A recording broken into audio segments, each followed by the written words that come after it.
The Hunt for Gollum, a complete lore deep dive. Today we're diving deep into one of the most anticipated Middle-earth projects in years, The Lord of the Rings, The Hunt for Gollum. This film is set to explore one of the most crucial yet mysterious periods in Tolkien's timeline, the 17-year gap between Bilbo's birthday party and Frodo's departure from the Shire. And at the center of it all, the hunt for the most tragic creature in all of Middle-earth. We're going to break down everything we know, explore the rich backstory from Tolkien's writings, make some educated predictions about what we'll see on screen, and analyze the key players who'll be part of this desperate search. So hit that like button, subscribe if you're not already part of the Fellowship, and let's begin our hunt. To understand why hunting Gollum matters, we need to rewind to the events following Bilbo's birthday. When Gandalf realizes that Bilbo's magic ring might be the One Ring, he doesn't immediately sound the alarm. Instead, he spends years researching, diving into ancient texts, and tracing the ring's history. It's only when he confirms his worst fears that the real urgency begins. Here's what Tolkien tells us. After Bilbo leaves the Shire after passing the ring to Frodo, Gollum emerges from the Misty Mountains. He's been tortured by Sauron's forces in Mordor, and though he escaped, he's now being actively hunted by both the enemy and those who would keep the ring from Sauron's grasp. Gandalf realizes that if Sauron recaptures Gollum and extracts the words Shire and Baggins from him again, Frodo and the ring will be in immediate danger. So Gandalf enlists help. He asks Aragorn, who's been operating under various names across Middle-earth, to find Gollum. This isn't just a simple tracking mission. Gollum has centuries of experience evading capture. He knows secret ways through the mountains, and he's driven by an obsessive cunning that makes him nearly impossible to corner. The hunt spans vast distances. Aragorn tracks Gollum through Rovanion, following rumors and whispers. Gollum travels south and east, probably trying to return to the Misty Mountains where he feels safe in the darkness. But Aragorn is relentless. He's the greatest tracker of his age, and he has the blood of Númenor giving him endurance that surpasses ordinary men. When Aragorn finally corners Gollum near the Dead Marshes, it's been a pursuit of months, possibly over a year. He captures the creature and faces a new problem: what to do with him. Gollum can't be killed. He's the only one besides Bilbo who can provide testimony about the ring's history. He can't be let go. He'll run straight back to Mordor or lead Sauron's agents to the Shire. So Aragorn makes a decision that will have massive implications. He brings Gollum to King Thranduil's realm in Mirkwood. Mirkwood becomes Gollum's prison. The Wood Elves are tasked with guarding this wretched creature, and they allow him to climb trees for exercise, which seems merciful enough. But as we know from the books, this mercy becomes catastrophic. During an orc raid on the Woodland realm, Gollum escapes. The attack might even have been orchestrated specifically to free him. And once free, Gollum's path leads him inevitably toward Mordor, and eventually to Frodo and Sam in the depths of the Eamon Mule. This is the story framework, but the hunt for Gollum has the opportunity to expand far beyond what Tolkien explicitly wrote. We're talking about potential encounters with other creatures of darkness, with agents of Saruman who's also seeking news of the ring, and with the growing shadow spreading from Dol Guldur. This period is Middle-earth on the brink, where every shadow might hide an orc, and every decision could tip the balance toward doom or hope. So what can we actually expect to see when this film hits screens? Let's talk predictions. First, tone and atmosphere. This won't be a grand epic like the original trilogy. It's going to be a thriller. Think more along the lines of a dark, tense chase film with horror elements. Gollum is terrifying when you really think about him. An emaciated creature moving through darkness, strangling fish and possibly worse. Aragorn tracking him through desolate landscapes, always one step behind, creates natural suspense. We'll likely see Aragorn operating under his Strider persona, staying in shadows, gathering information in rough taverns and from suspicious sources. The film has a chance to show us the grittier side of Middle-earth, the places where men are afraid to walk at night, where Sauron's influence creeps in through whispers and corruption rather than armies. I predict we'll get significant time in locations we've only glimpsed before. The dead marshes during the hunt rather than after, showing us more of those haunting lights and faces in the water. We might see deeper into Mirkwood, beyond what we saw in the Hobbit films, exploring the darkest reaches where even elves fear to tread. There's potential for Dol Guldur to appear, especially if they want to connect threads about Sauron's growing power. Here's a bold prediction. We'll see flashbacks to Gollum's torture in Barad-dûr. The film needs to establish why this hunt matters so desperately, and showing us Gollum under the eye, screaming Shire, Baggins, would be viscerally effective. It would also give Andy Serkis, who's both starring and directing, incredible dramatic material to work with. Another prediction? We'll see the gradual corruption of areas around Mordor. Villages being abandoned, refugees fleeing westward, rangers fighting isolated skirmishes with orcs. This grounds the hunt in a world actively deteriorating, raising the stakes beyond just one creature. I also think we'll get our first real look at Aragorn's network of Dunedain rangers. These are his kinsmen, the last remnants of the Northern Kingdom, and they're fighting a secret war to protect the Shire and other peaceful lands from threats the hobbits never know about. Seeing this brotherhood would add emotional weight and show that Aragorn isn't working alone. Finally, I believe the film will end not with Gollum's escape from Mirkwood, but with his capture and imprisonment there, setting up for a potential sequel that could cover the escape and perhaps events running parallel to the early stages of Frodo's journey. This gives the film a complete arc while leaving doors open for continuation.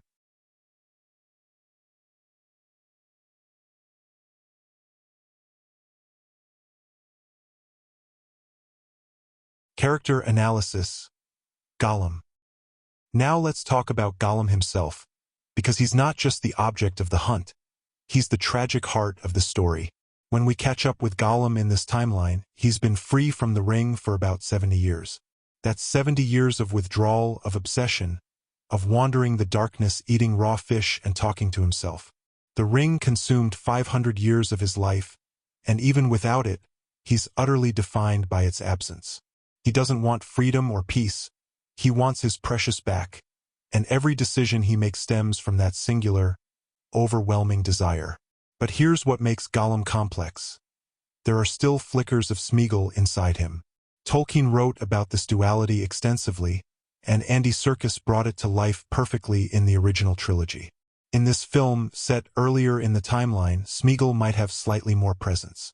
He hasn't yet been manipulated by Frodo and Sam, hasn't been rejected at the Forbidden Pool, hasn't made his final choice to betray them. There's still that internal war happening. Gollum's challenge in this film is survival against impossible odds. He's being hunted by Sauron's forces, who want to recapture and torture him. He's being hunted by Aragorn, who wants to imprison him. He can't return to the Misty Mountains safely, they're crawling with orcs. He can't ask any creature for help. Everyone who sees him reacts with disgust or fear. He's completely alone, and his only skill is hiding in darkness and running. What's fascinating is that Gollum probably doesn't fully understand why he matters. He knows he possessed the ring. He knows both Sauron and these other pursuers want information from him. But does he grasp that the ring still exists? That Bilbo took it to the Shire? The timeline suggests Gandalf doesn't reveal this to Gollum during his later questioning. So Gollum might believe the ring is simply lost somewhere in the Misty Mountains. This creates an interesting dynamic. Gollum is fleeing and hiding, trying to get back to familiar territory where he can search for his precious in peace. He's not trying to find the ring's current location. He's trying to escape those who would prevent him from searching. His goals are almost tragically small, just survival and the faint hope of maybe, possibly, finding that one magical object that made his existence bearable. The film should show us Gollum's physical degradation. He's been living rough for decades, eating raw meat, never seeing sunlight. But it should also show his cunning. He survives impossible situations through quick thinking and desperation. And crucially, it should show moments where we pity him, where we see the person he once was before the ring destroyed him. Character analysis. Gandalf. Gandalf the Grey serves as the architect behind this entire hunt, even if he's not always physically present on screen. At this point, Gandalf has realized the horrifying truth about Bilbo's ring and understands the timeline is working against him. Sauron is growing stronger, his forces are multiplying, and somewhere out there is a creature who knows too much.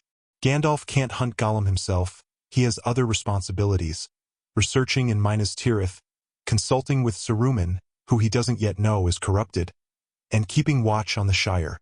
So Gandalf becomes the mission controller. He's the one who reaches out to Aragorn, explains the stakes, and sets the hunt in motion. Throughout the film, we might see him appearing at key moments, providing Aragorn with new information or adjusting the plan as circumstances change. He's the strategic mind while Aragorn is the boots on the ground. What makes Gandalf's role compelling is his burden of knowledge. He knows what the ring is. He knows what will happen if Sauron reclaims it. He's working on a timeline counted in years, not the centuries he's accustomed to, and every delay, every setback in the hunt, increases the chance of catastrophic failure. This isn't academic research anymore. It's a desperate race. The film could show Gandalf's political maneuvering.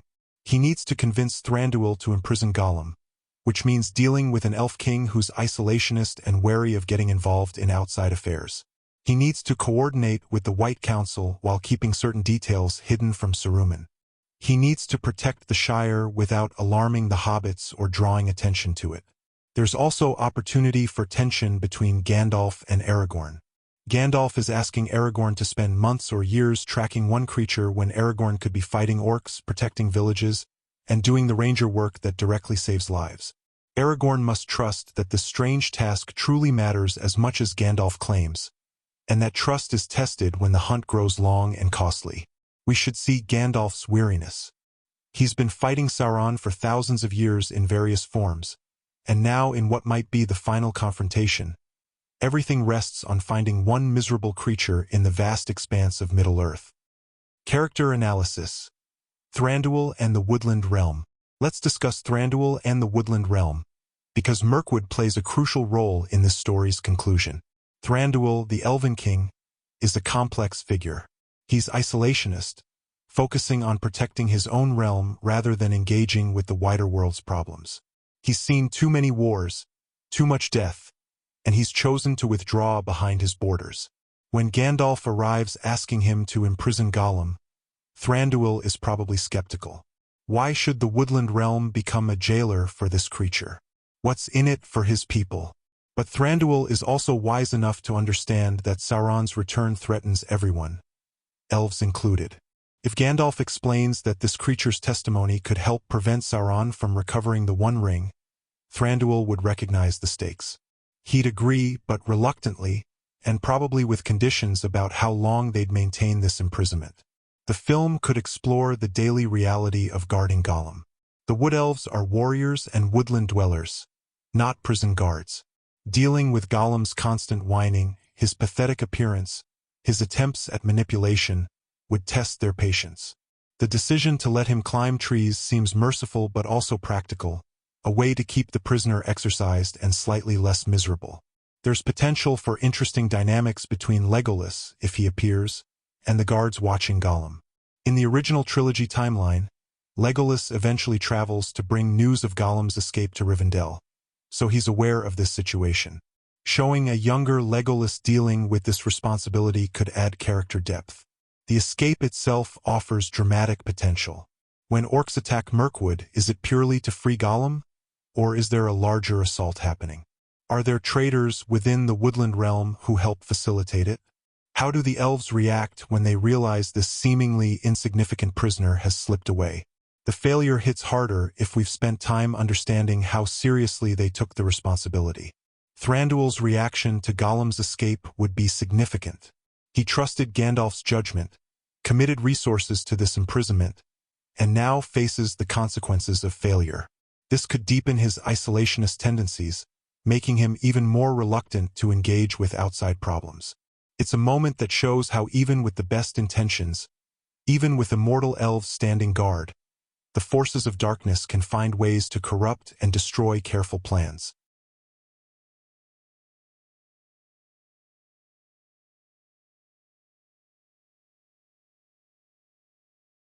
The Dunedain and the Northern Rangers.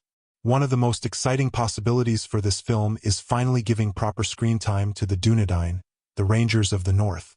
These are Aragorn's people, the descendants of the kings of Arnor, and they've been fighting a secret war for generations. The Dunedain are scattered across Eriador, living rough lives in the wild. They patrol the borders of the Shire without the hobbits ever knowing.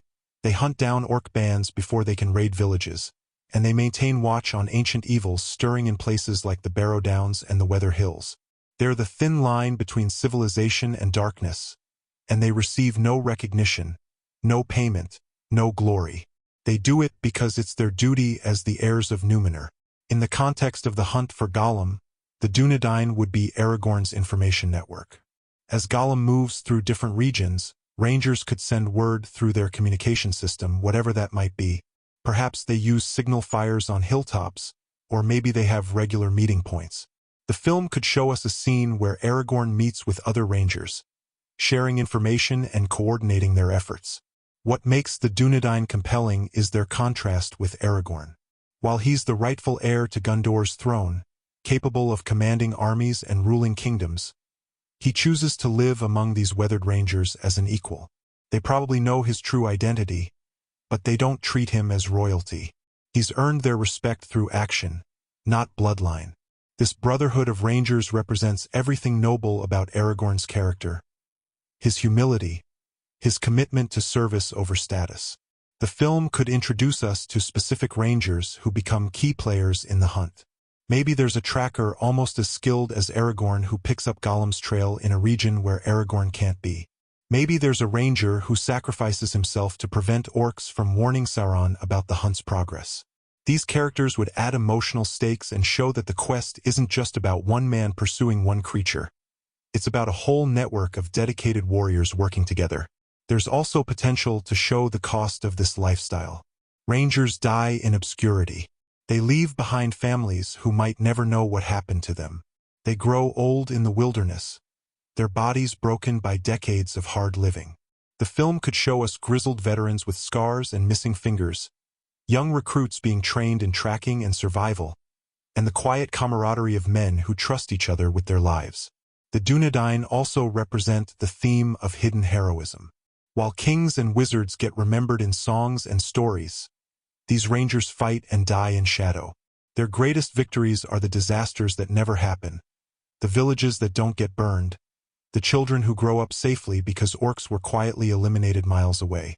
Showing this would add thematic depth and make the audience appreciate how much work goes into protecting peace. The enemy's perspective. Sauron's agents. Let's flip the perspective and talk about the antagonists in this hunt, because Aragorn isn't the only one searching for Gollum. Sauron desperately wants Gollum recaptured. The creature escaped from Barad-dûr before Sauron could extract every piece of information, and now the Dark Lord knows his prisoner is loose somewhere in Middle-earth, potentially leading his enemies to the ring. From Sauron's perspective, Gollum is both a lost intelligence asset and a massive security risk. The film could show us the various agents Sauron deploys. There would be orcs, obviously, but not just mindless warriors. Sauron would send trackers, interrogators, commanders who understand the mission's importance. We might see Uruk-hai, the superior orc breeds that can travel in daylight and think tactically. We could see the Nazgul beginning to stir, though perhaps not yet at full strength this early in the timeline. More interestingly, Sauron might employ human agents. The men of the East and South are already falling under his influence, and human spies could move through civilized areas where orcs can't go. Imagine Aragorn arriving in a town seeking information, only to realize that some of the people he's talking to serve Sauron. This creates paranoia and tension, where any conversation could be a trap. The film could include a chilling scene where we see Sauron's will directing the search. Not a physical appearance that would diminish his menace, but perhaps a scene where commanders receive their orders through some dark emissary, or where we see the impact of Sauron's consciousness reaching out across Middle-earth. The eye itself might sweep across landscapes, searching, always searching. There's also the question of what Sauron knows versus what he suspects. He knows Gollum had the ring for centuries. He probably suspects it's still in the general region of the Misty Mountains. But does he know Bilbo took it? Does he have any intelligence about the Shire? The film could show Sauron's intelligence gathering, his spies bringing fragments of information that he pieces together, getting closer and closer to the truth. The tension comes from multiple parties hunting the same target with different objectives. Aragorn wants to capture Gollum alive and keep him imprisoned. Sauron wants to recapture and torture him. But there might be other players too. Saruman is already working on his own scheme by this point, and he's almost certainly interested in the ring. Would he have his own agents trying to find Gollum? Would he try to manipulate Gandalf's efforts? This creates a three-way race, or possibly a four-way if we count Gollum himself as an active participant trying to evade everyone. The film could cross-cut between these different pursuits, showing us how close each party gets before losing the trail. Near misses where Aragorn arrives at a location hours after Sauron's orcs left. Moments where Gollum hides in a crevice while enemies pass within feet of him. This structural approach would build enormous tension. Locations and world building. One of the great opportunities this film has is to expand our visual understanding of Middle-earth by showing locations we've never properly seen on screen. The Dead Marshes are the obvious one. We saw them briefly in the Two Towers, but there's so much more to explore. These marshes are the site of an ancient battlefield where men, elves, and orcs fell in great numbers during the last alliance. Their corpses have been preserved in the water, and there are lights, mysterious candle-like flames that lure travelers to their doom. In this film, we could see Aragorn tracking Gollum through this haunted landscape, perhaps even experiencing visions of the ancient dead as he searches. But let's talk about locations we haven't seen at all. The brown lands east of the Eamon Mule were once fertile gardens tended by the Entwives, but they were destroyed in ancient wars and turned into a barren wasteland. Imagine sequences where Aragorn tracks Gollum across this devastated terrain, dust storms obscuring vision, ancient ruins hinting at former beauty. It would be visually striking and thematically appropriate, another example of what Sauron's influence destroys. We could venture into Dagorlad, the battle plain just outside Mordor's gates. This is where the greatest battle of the Second Age occurred, where Sauron's forces clashed with the last alliance. The ground would still be scarred with trenches and burial mounds. Traveling here would be incredibly dangerous, as Mordor's patrols regularly sweep the area. A tense sequence where Aragorn must hide from passing orc battalions while maintaining his pursuit of Gollum would be fantastic. The film might take us deeper into Mirkwood than previous films showed. Beyond Thranduil's halls, there are regions where the darkness is so thick that even elves avoid them. Giant spiders descended from Shelobs can lurk there. Ancient evil from Dol Guldar's influence has corrupted the forest itself. Showing Aragorn having to navigate this hostile environment adds adventure elements and demonstrates his courage. We could see settlements and towns that Middle-earth films haven't explored. What do the villages near the borders of Mordor look like? Places where fear is a constant companion, where people speak in whispers and keep weapons close. Towns that are being slowly abandoned as darkness grows?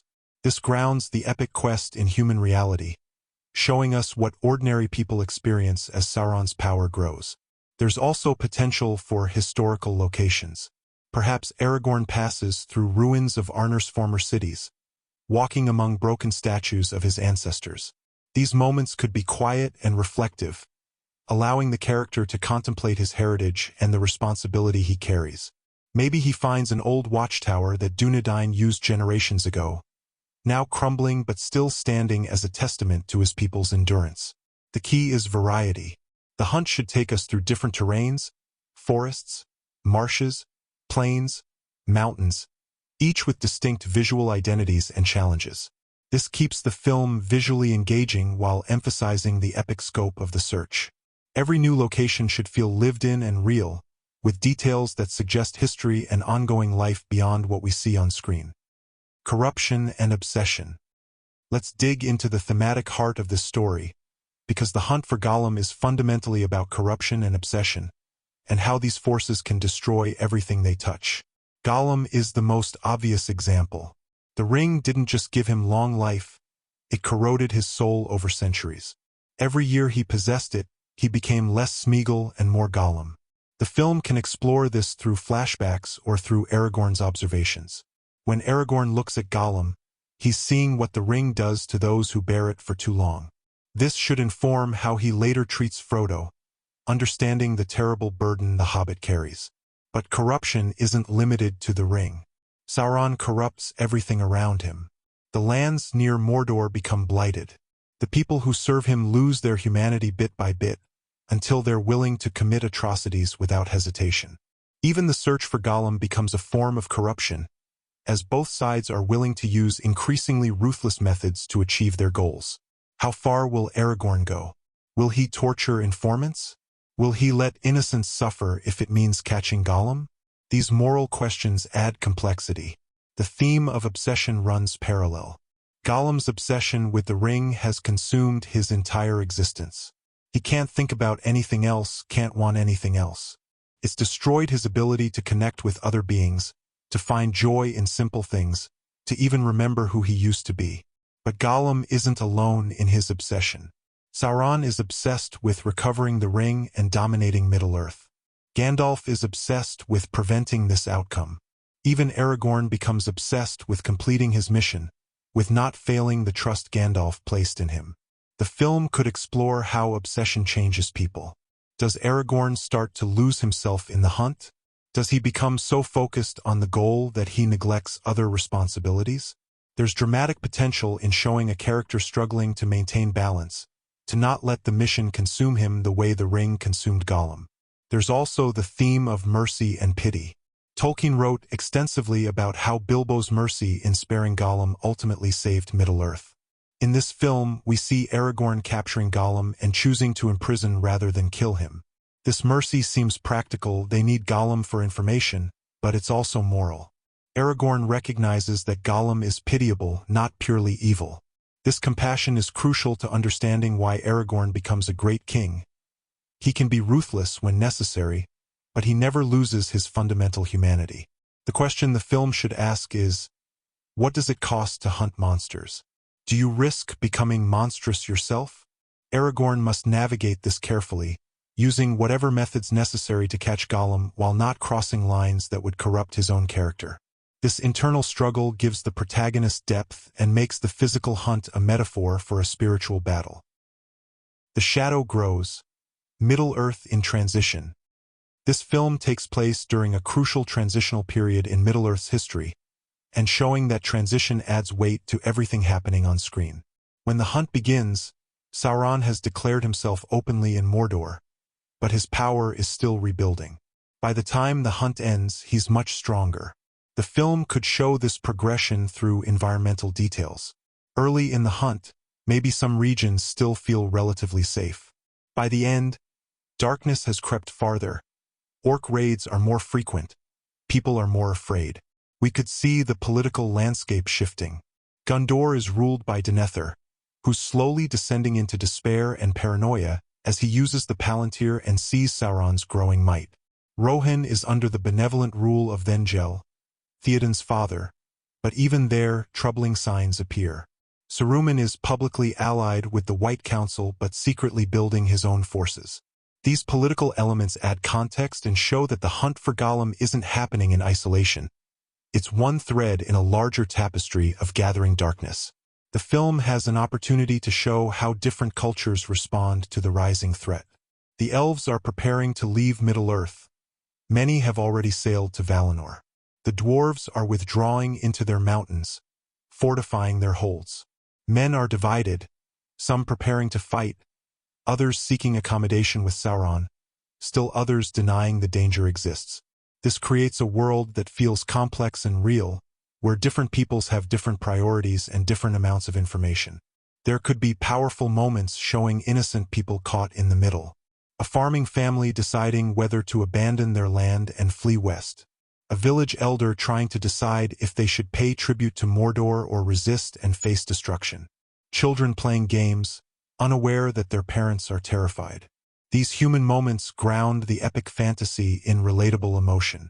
The film could also explore how knowledge of Sauron's return spreads.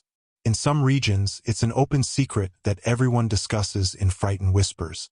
In other places, like the Shire, people are blissfully ignorant.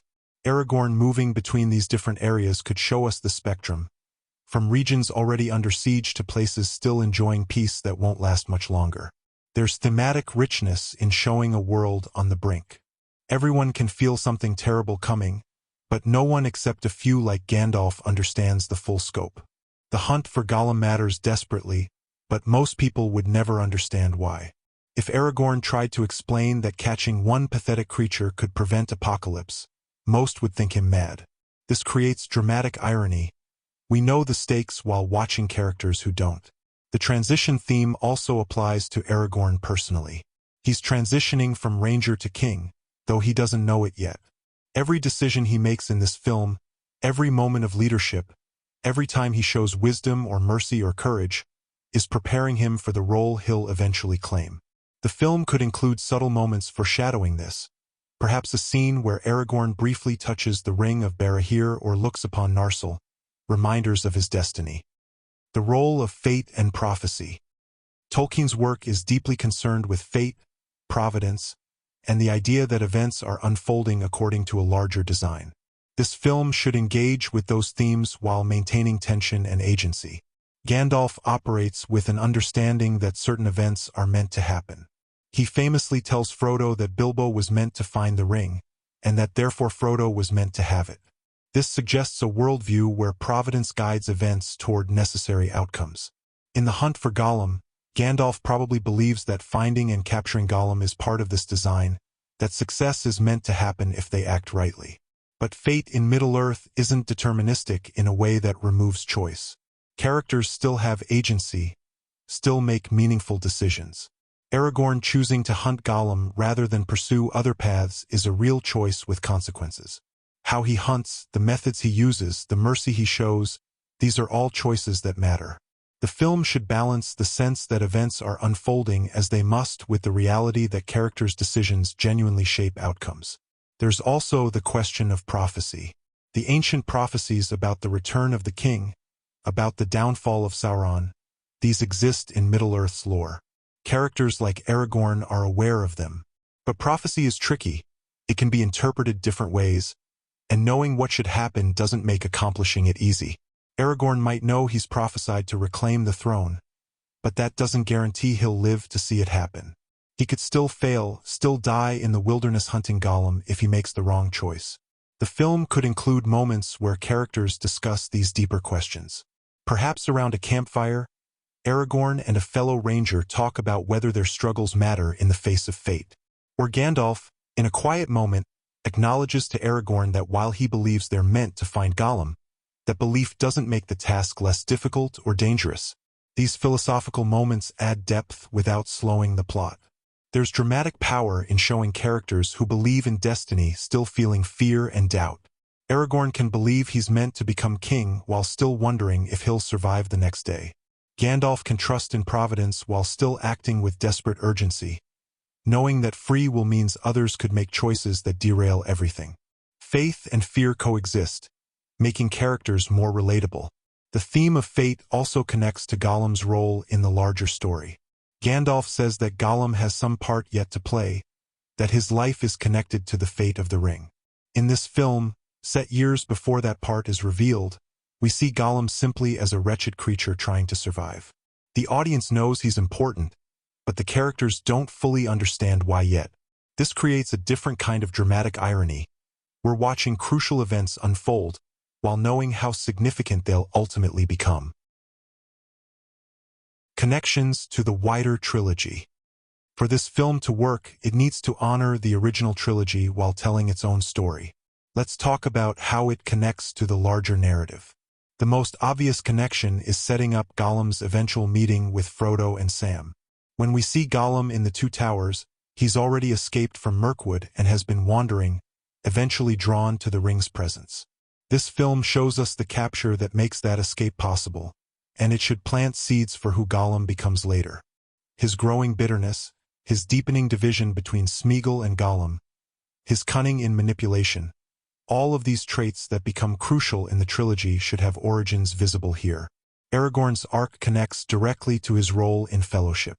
When we meet him at Bree, he's a weathered ranger who seems to know more than he's telling.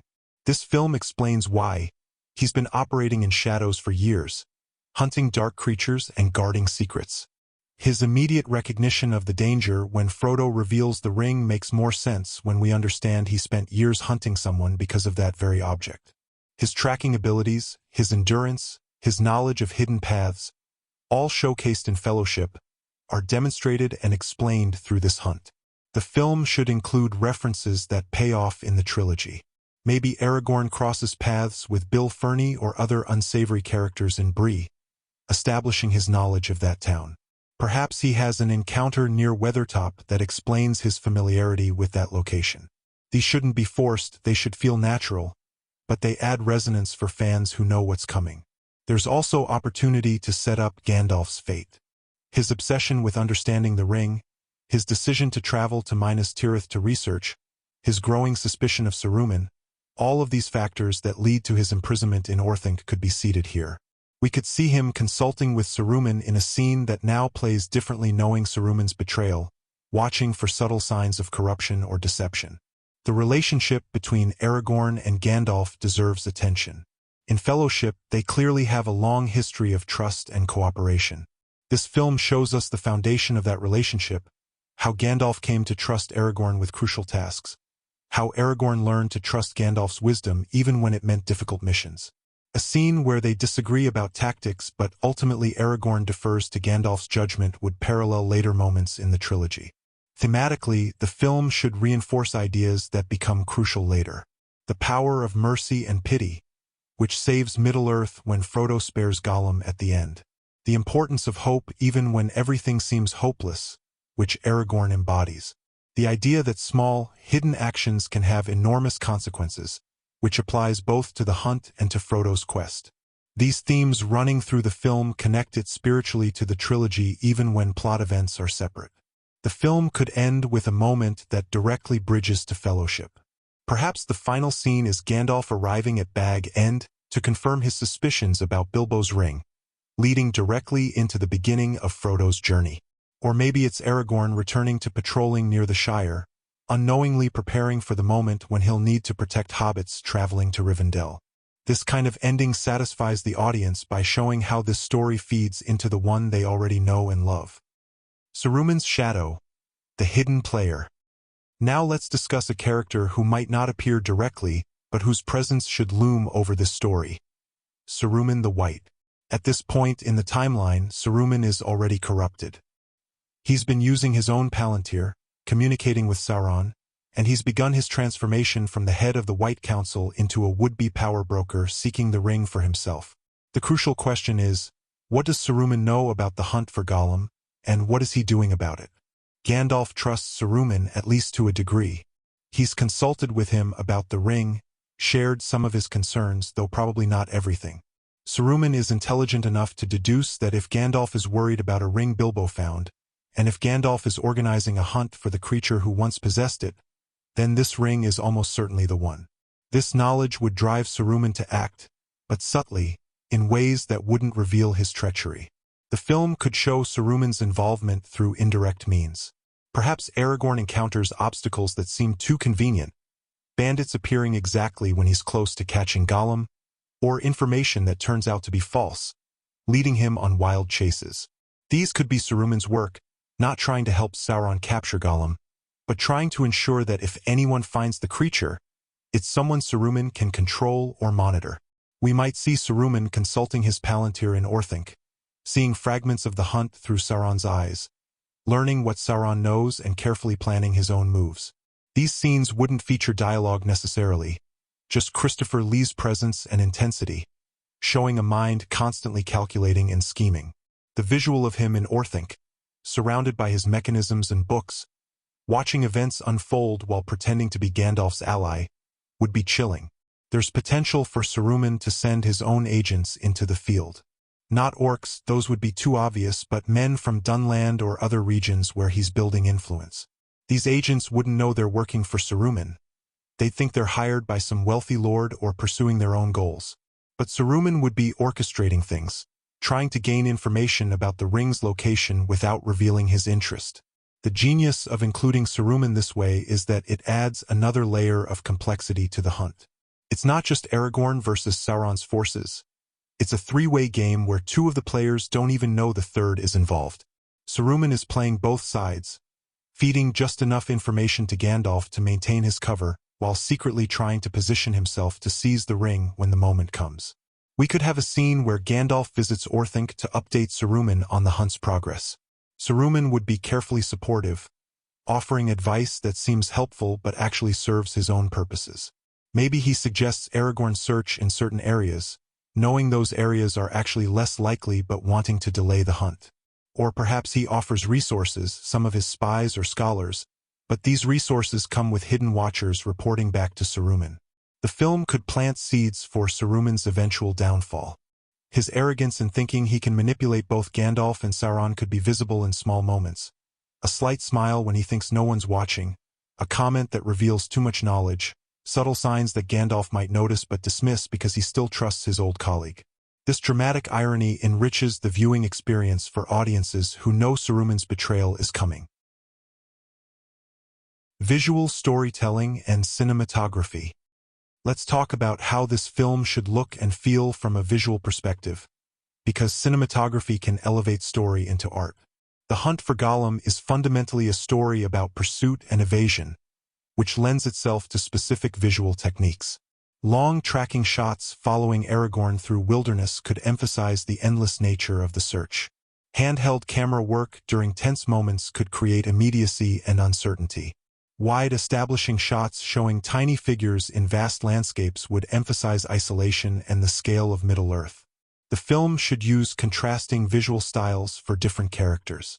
Aragorn's sequences could be shot with natural lighting, earthy tones, emphasizing his connection to the wild and his grounded, honest nature. Gollum's scenes could use more stylized lighting, shadows, and harsh contrasts, reflecting his fractured psyche. Sauron's forces could be shot with desaturated colors and oppressive compositions, showing their corruption of the natural world. Weather and time of day become storytelling tools. The hunt taking place over months means we'd see seasonal changes, autumn giving way to winter, storms, and clear days. Aragorn tracking in rain creates different challenges than tracking in snow. Gollum hiding is easier in fog, harder under clear moonlight. These environmental factors should be more than background, they should actively affect the plot. The film could employ visual motifs that recur throughout. Perhaps we repeatedly see Aragorn studying tracks or signs, the camera focusing on small details, broken twigs, disturbed earth, scratches on rocks. These close-ups train the audience to see as a tracker sees, understanding the language of the wilderness. When Gollum appears, we might see him from Aragorn's perspective first, a movement in shadows, a reflection in water, building him up before revealing him fully. Color grading could mark the passage of time and the growing darkness. Early in the film, colors might be relatively vibrant, showing that Middle-earth still has beauty and life.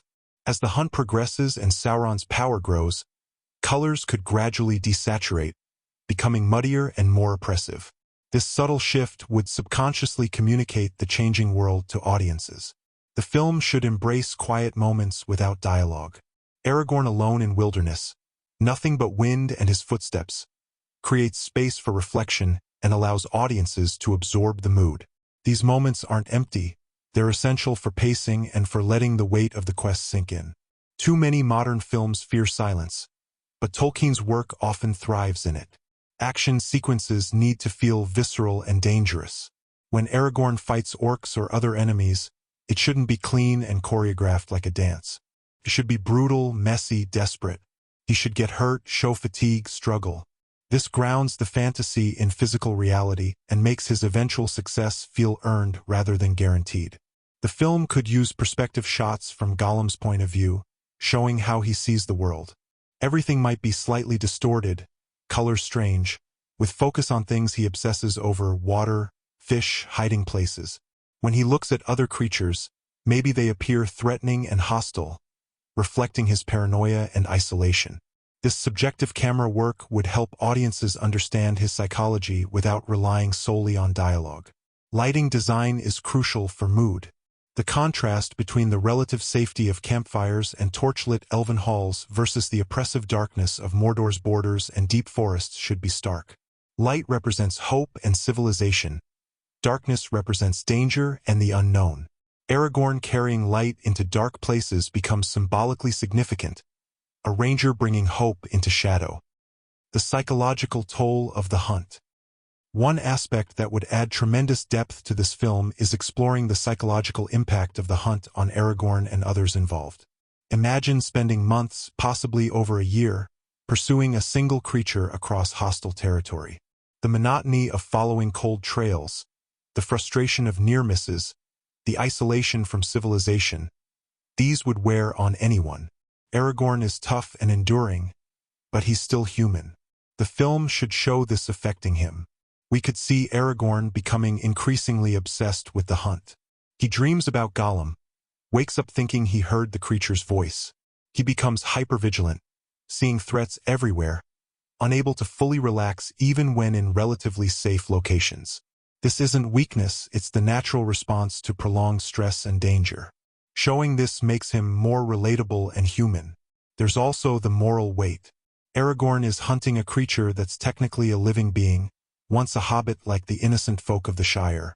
Every time he gets close to capturing Gollum, he must steel himself to be ruthless, to trap this pitiable thing. The film could show moments where he hesitates, where his compassion conflicts with his duty. These internal struggles add moral complexity. The isolation affects him too. Rangers are used to solitude, but there's a difference between choosing to wander and being locked into a specific mission that keeps you away from any real human connection. Aragorn might go weeks without meaningful conversation. When he does encounter other rangers or visit towns, he can't fully explain what he's doing or why it matters. This creates a profound loneliness that the film could explore through quiet, introspective moments. There's also the fear of failure.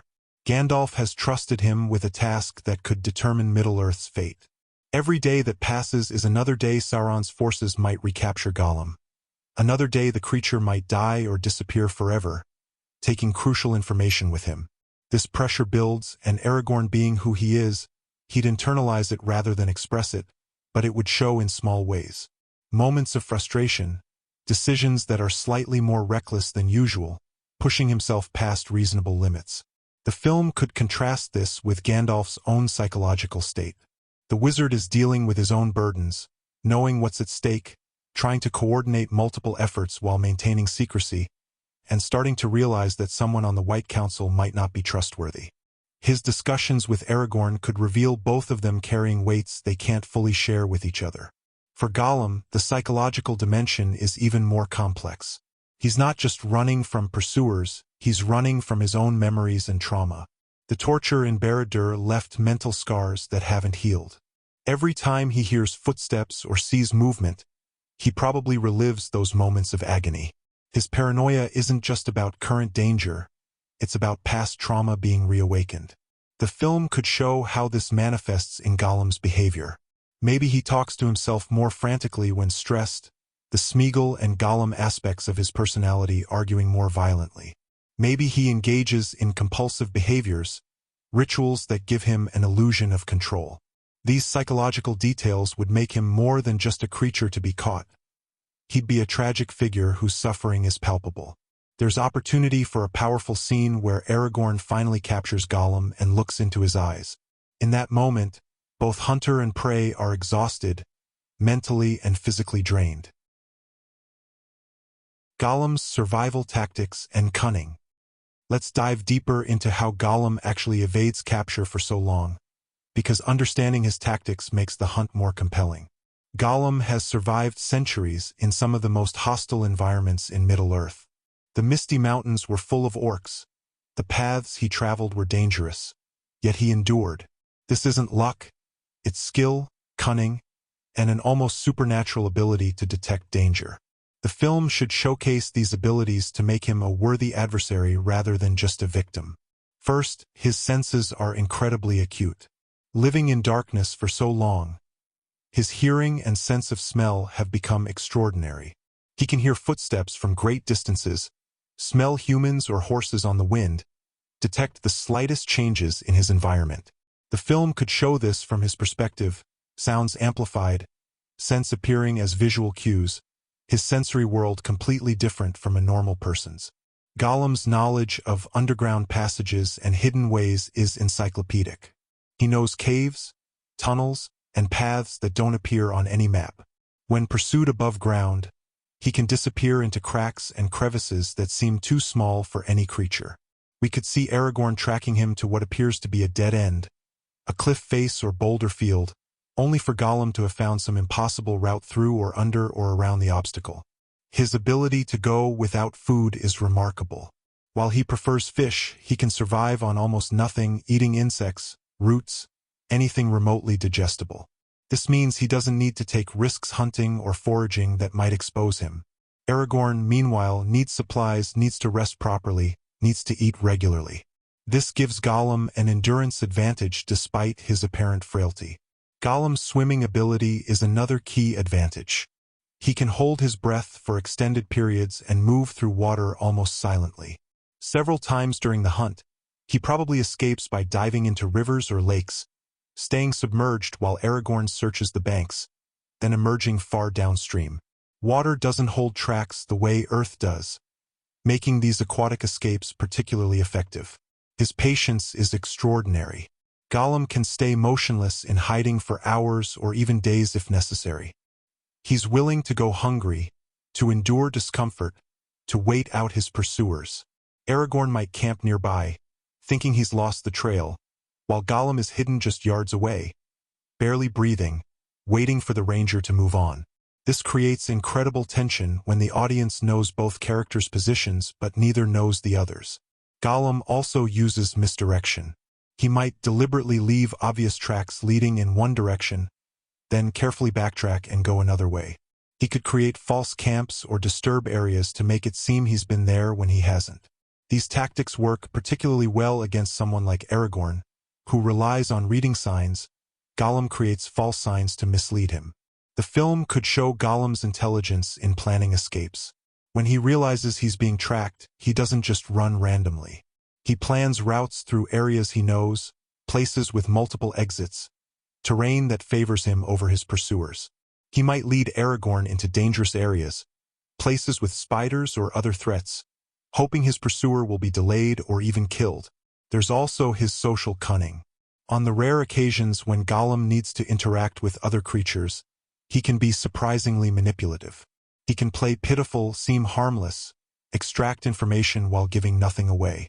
If he encounters orcs or other dangerous beings, he might convince them he's no threat, just a wretched thing looking for food. This social camouflage is another survival tool. The cat-and-mouse dynamic becomes more interesting when we understand that both hunter and prey are highly skilled. Aragorn is the greatest tracker of the age, but Gollum is perhaps the greatest survivor. Their contest is genuinely difficult, not because of magic or armies, but because of pure skill and determination on both sides. The broader implications. Why this hunt matters. Let's zoom out and examine why the hunt for Gollum is one of the most consequential events in Middle-earth's Third Age, even though it involves no armies or massive battles. The most obvious implication. If Aragorn fails, if Gollum is recaptured by Sauron, the Dark Lord learns that the ring is in the Shire with Baggins. Sauron would immediately send the Nazgul, not to search randomly but to go directly to the Shire and seize Frodo. Without time to prepare, without Gandalf's warning, without the chance to flee with the ring, Frodo would be captured. The quest would end before it begins, and Sauron would reclaim the One Ring. This changes everything. With the ring, Sauron becomes absolutely unstoppable. All the free peoples of Middle-earth, men, elves, dwarves, hobbits would fall under his dominion. The darkness that's currently growing would become permanent. Everything Aragorn's ancestors fought for, everything the elves have preserved, would be lost. The hunt for Gollum is literally a battle for the future of the world. But there are subtler implications too. The hunt forces Aragorn to step up as a leader. This mission shapes him, teaches him lessons about duty and sacrifice that he'll need as king. It connects him to Gandalf's larger plans, making him a crucial part of the Fellowship before it even forms. Without this experience, Aragorn might not be ready for the role he plays in the War of the Ring. The hunt also reveals the network of alliances and relationships that will prove crucial later. Aragorn's connection to the Dunedain, Gandalf's ability to coordinate across vast distances, Thranduil's willingness to help despite his isolationism. All of these relationships are tested and strengthened through this mission. They create the foundation for later cooperation against Sauron. There's a temporal implication. The hunt buys time. Every day that Gollum is free but not recaptured by Sauron is a day that the secret of the ring's location remains uncertain. Once Gollum is imprisoned in Mirkwood, he's completely off the board, unable to provide information to anyone. This preserves the strategic ambiguity that allows Frodo's quest to begin without immediate pursuit. The hunt also represents the last major action before the War of the Ring fully begins. After Gollum's capture and imprisonment, there's a brief period of relative calm where Gandalf can research, where plans can be made, where preparations can occur. If the hunt had taken longer or failed, this planning time wouldn't exist. The Free Peoples would be reacting to crises rather than preparing for them. From a thematic standpoint, the hunt embodies Tolkien's idea that great events often turn on small actions. The entire fate of Middle-earth depends on one ranger catching one creature in the wilderness. There are no prophecies specifically about this, no divine intervention, just a man doing a difficult job because it needs doing. This is heroism in its purest form, not seeking glory but accepting duty. The film could emphasize these implications through Gandalf's dialogue. Maybe there's a scene where he explains to Aragorn or to Thranduil or to himself in a moment of doubt just how much is riding on this mission. Not in an expository way, but in a way that reveals the terrible weight of knowledge he carries. He sees the bigger picture while everyone else sees one task among many. The human cost. Casualties of the hunt. One aspect that would add gravity to the film is showing that the hunt for Gollum isn't bloodless or easy. There would be casualties, people who die in service of this mission, and exploring that adds emotional weight. Aragorn probably isn't hunting alone the entire time. He would coordinate with other Dunedain rangers, who would scout regions, guard routes, provide supplies. Some of these rangers would die. Maybe they encounter orc patrols while searching for Gollum.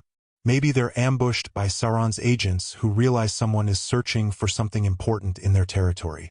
These deaths would weigh on Aragorn, who as their leader feels responsible for every life lost. The film could include a scene where Aragorn returns to a ranger camp only to learn that someone he sent to scout a region never came back. They find the body later, killed by orcs or worse. There's no ceremony, no recognition, just a quiet burial and a moment of grief before the hunt continues. This shows the cost of keeping Middle-earth safe, deaths that no one outside a small circle will ever know about.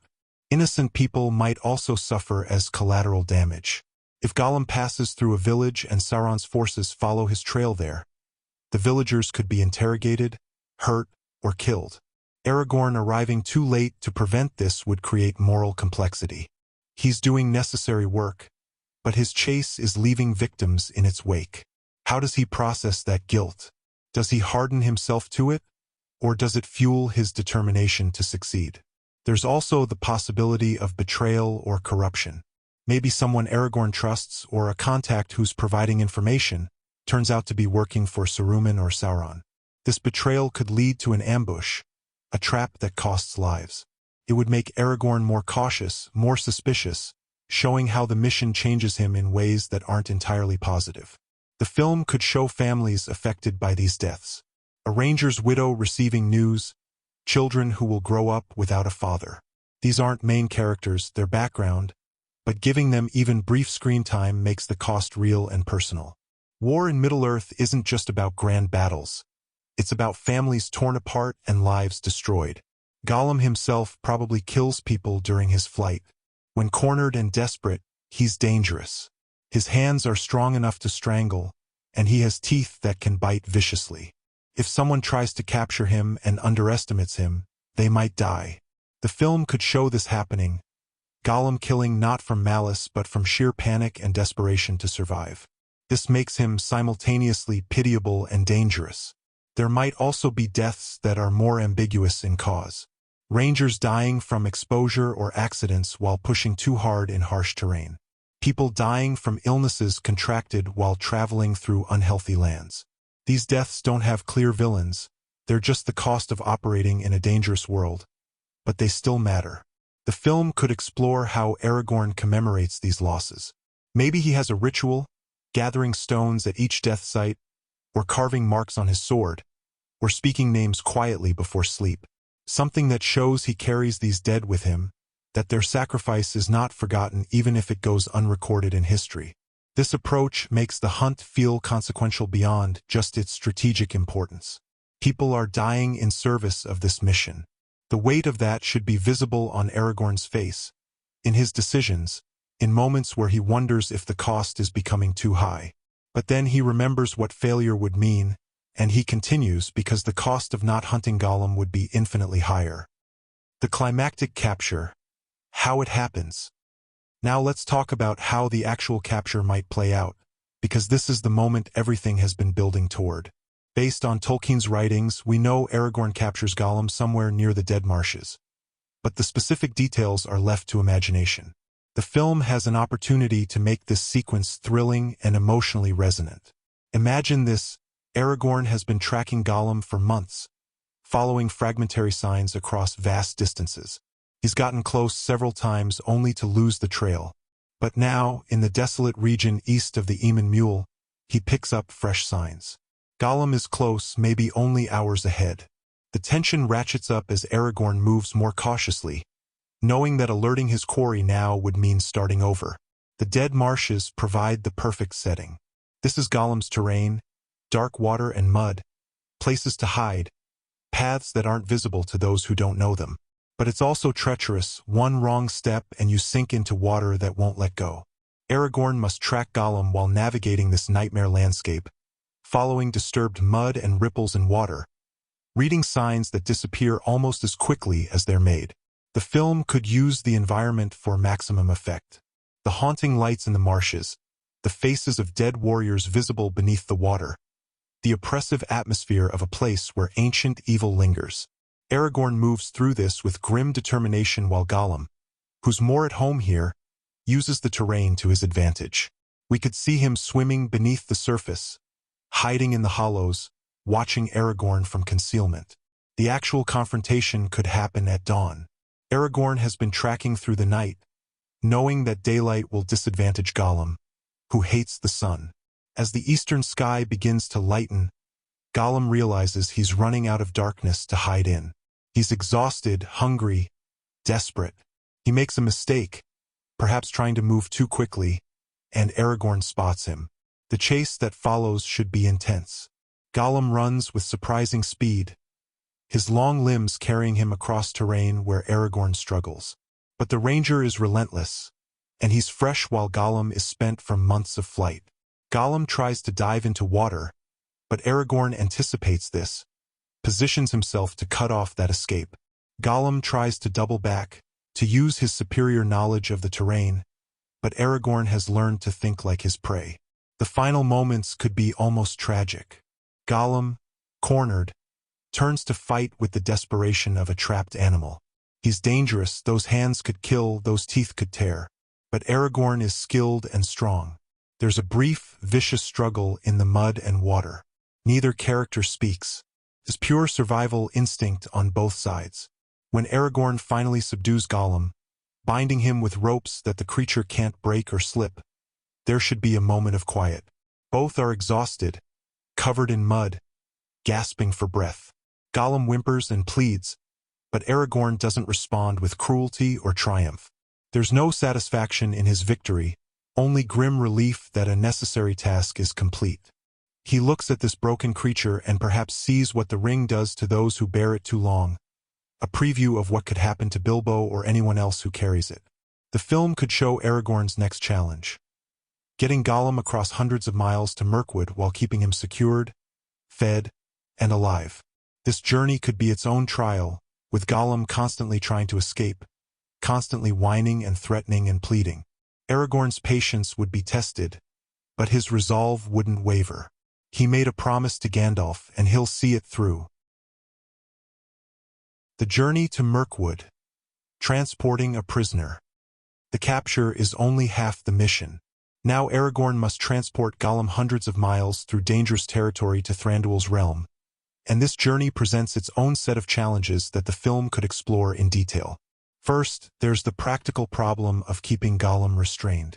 He's slippery, literally and figuratively. Ropes might hold him temporarily, but he's spent centuries finding ways to escape bonds.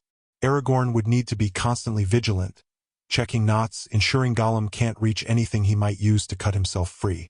Every night would require securing the prisoner in ways that allow some rest but prevent escape. Gollum would be a nightmare traveling companion. He would alternate between pitiful pleading and vicious threats. One moment he'd be Smeagol, whimpering about being hurt, begging to be let go, promising he'll be good. The next moment he'd be Gollum, hissing threats, promising revenge, cursing Aragorn with creative viciousness. This psychological warfare would be constant, designed to wear down his captor's resolve or trick him into a moment of carelessness. The film could show Aragorn's methods for dealing with this. He might simply not engage, treating Gollum's words as background noise. Or he might occasionally respond with hard truths that cut through the manipulation. The key is showing that Aragorn understands what Gollum is doing and won't fall for it, but that hearing it constantly still takes a toll.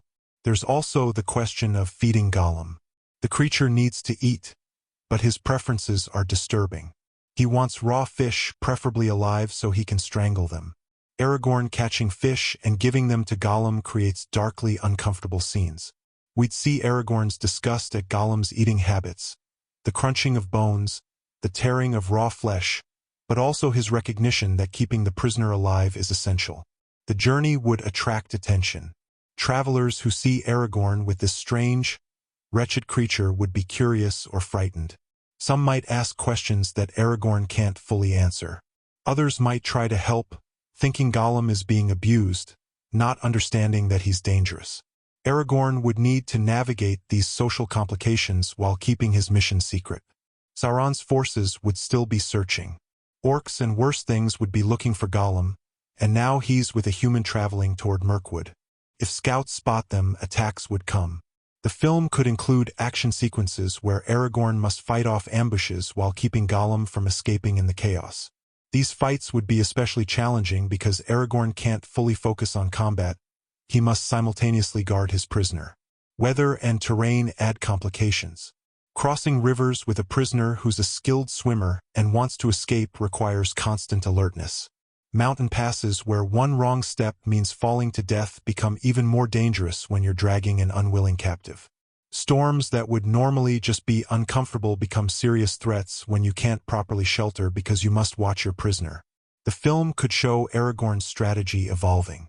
Early in the journey, he might be overly cautious, barely sleeping, constantly checking restraints.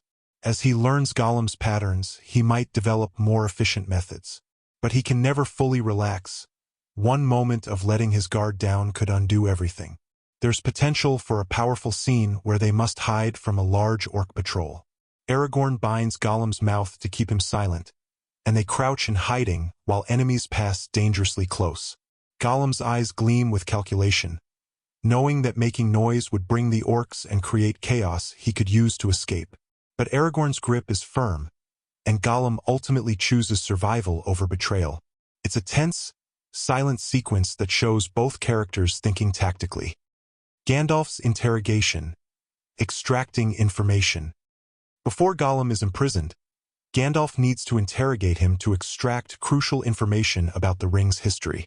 This interrogation is referenced in Tolkien's works but never shown in detail, giving the film opportunity to create a compelling sequence. Gandalf's approach to interrogation would be complex. He's not cruel, but he's also not naive about what's necessary. He knows Gollum is a liar, that truth must be carefully extracted from layers of deception and self-delusion. The wizard would use a combination of techniques: kindness when Smeagol surfaces, firmness when Gollum tries to manipulate, and occasional displays of power to remind the creature who has the upper hand. The setting matters. Perhaps Gandalf conducts this questioning in a secure location before they reach Mirkwood, or maybe in Thranduil's halls with guards present. The environment should feel controlled but not cruel. Gandalf isn't torturing Gollum. He's carefully unraveling the creature's story to find truth. What does Gandalf need to know? He needs confirmation about the ring's history, where Gollum found it, how long he possessed it, what it did to him. He needs to understand what Sauron learned during Gollum's torture in Barad-dûr. Most crucially, he needs to know if Gollum has any knowledge of where the ring is now, if Sauron extracted Shire and Baggins from him, or if that information remained hidden. The film could show Gollum's resistance. He doesn't want to talk about the precious. It hurts to remember. It makes him angry and sad and desperate all at once. He'll dodge questions, tell half-truths, try to change subjects.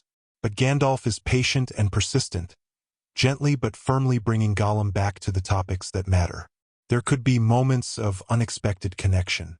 When Smeagol surfaces and speaks about the ring with genuine longing, Gandalf might show compassion, acknowledging the tragedy of what happened to this creature. He understands that Gollum is as much victim as villain, corrupted by an evil he didn't fully understand. These moments of kindness aren't manipulation, they're genuine, and they might get Smeagol to reveal more than Gollum would. The interrogation could reveal Gollum's time in Mordor. He would be reluctant to discuss it, the trauma still raw, but Gandalf needs to know what Sauron learned. Gollum might describe the torture in fragmentary, horrified whispers. The film wouldn't need to show graphic flashbacks. Gollum's broken recounting would be powerful enough. We'd understand that Sauron extracted Shire and Baggins, but perhaps not enough additional detail to immediately locate the Shire on a map. Gandalf's reaction to learning this information would be crucial. The wizard would hide his alarm, not wanting to frighten or agitate Gollum, but the audience should see in his eyes the terrible confirmation of his fears. Sauron knows too much. The timeline is even more urgent than Gandalf hoped. This revelation would drive his actions in the coming years, the need to research faster, to confirm the ring's identity, to prepare for what's coming. The interrogation could end with Gandalf making a statement that takes on new meaning knowing the future. Perhaps he tells Gollum something like, "You yet have a part to play in all this," without fully understanding what he's prophesying. Or maybe he sees something in Gollum, some ember of the person he once was, that gives him hope that redemption might still be possible, even for one so corrupted. Life in captivity. Gollum in Mirkwood. Once Gollum is delivered to Thranduil's realm, a new phase begins.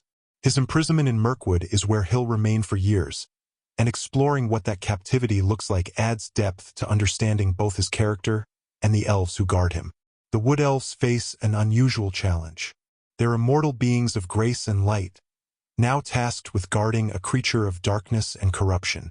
The contrast is stark, and it creates discomfort on both sides. Gollum recoils from elvish beauty and light.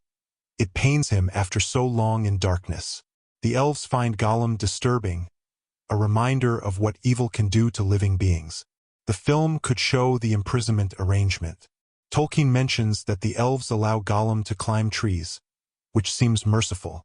We could see this in practice, Gollum scaling high into the canopy, sitting among branches, perhaps finding some small comfort in being elevated, away from ground-dwelling guards. But there are always elves watching, arrows ready, ensuring he doesn't flee. Gollum's daily existence would be monotonous and frustrating. The elves provide food, probably more wholesome than what he prefers, and water.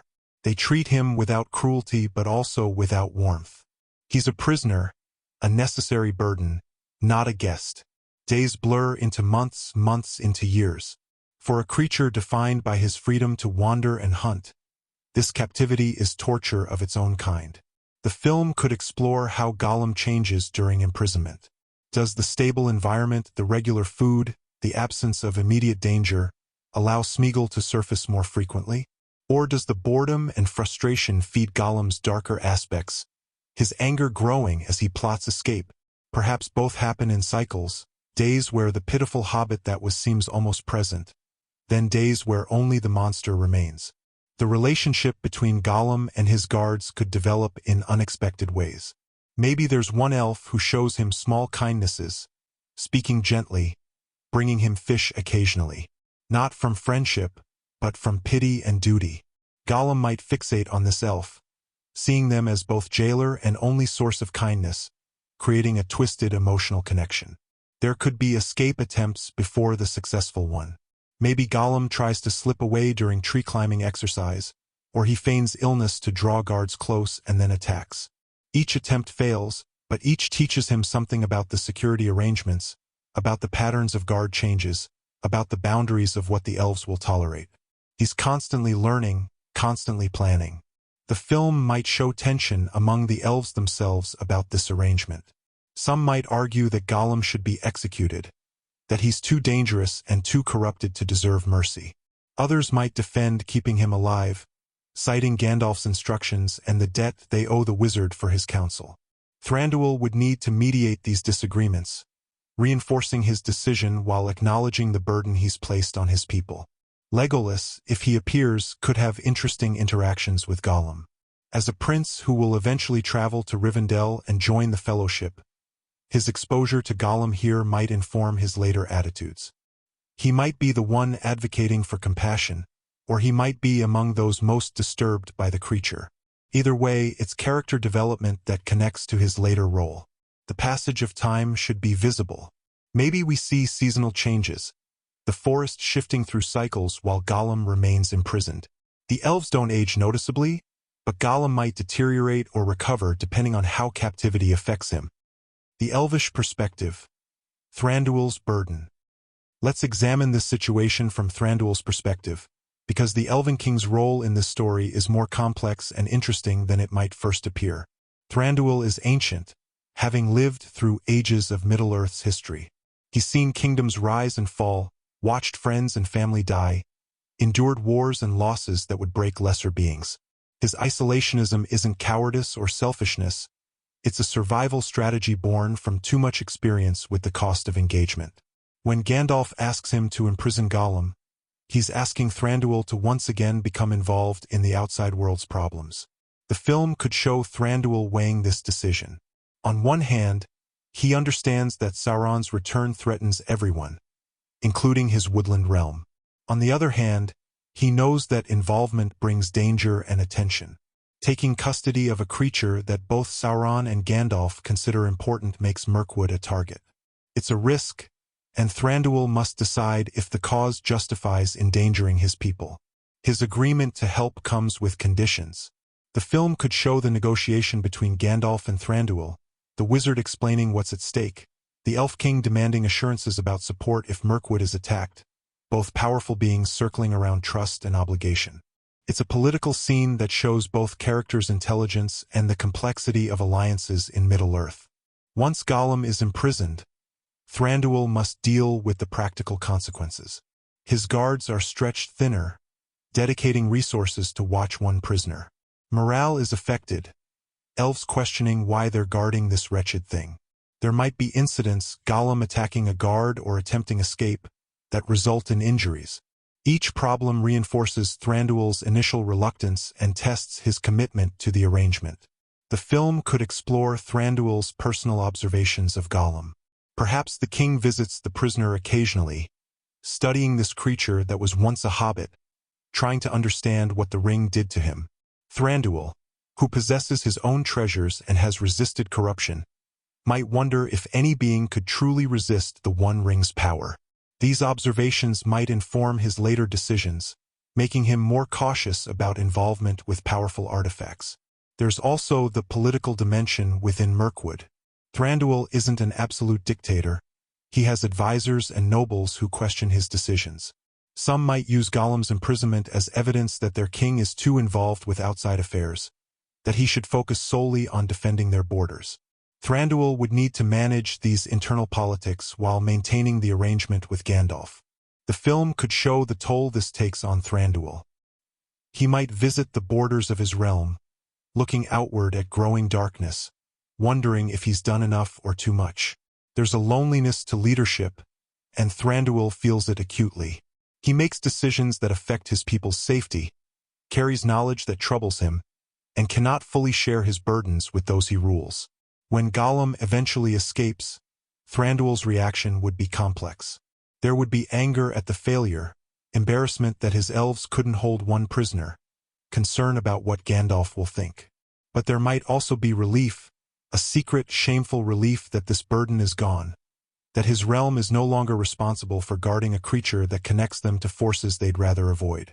The film could show this complexity in his face, multiple emotions warring as he receives the news. The relationship between Thranduil and Gandalf after the escape would be strained. Foreshadowing the escape, building tension. Even as we see Gollum imprisoned and seemingly secure, the film should plant seeds that his escape is inevitable, building tension toward a conclusion we know is coming. The orcs of Dol Guldur are growing bolder. Throughout the film, we could see evidence of increasing raids on Mirkwood's borders. These attacks seem random at first, testing defenses, probing for weaknesses. But gradually, a pattern might emerge to those paying attention. The orcs are learning the layout of Thranduil's realm, identifying where prisoners are kept, studying guard rotations. The film could show Sauron's intelligence network operating. Perhaps there are spies, corrupted creatures, or even men who serve the enemy, watching Mirkwood from a distance. They can't penetrate the Elvish realm easily, but they can observe and they can report. Information flows back to Mordor or Dol Guldur, where commanders piece together a plan. Inside Mirkwood, Gollum is constantly watching and learning.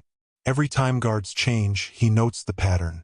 Every structural weakness in his confinement he memorizes. He engages guards in conversation when possible, extracting tiny bits of information about the realm's layout or defenses.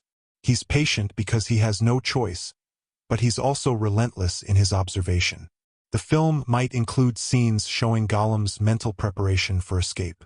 He rehearses routes in his mind, plans what he'll do when opportunity presents itself, maintains himself physically so he'll be ready to run when the moment comes.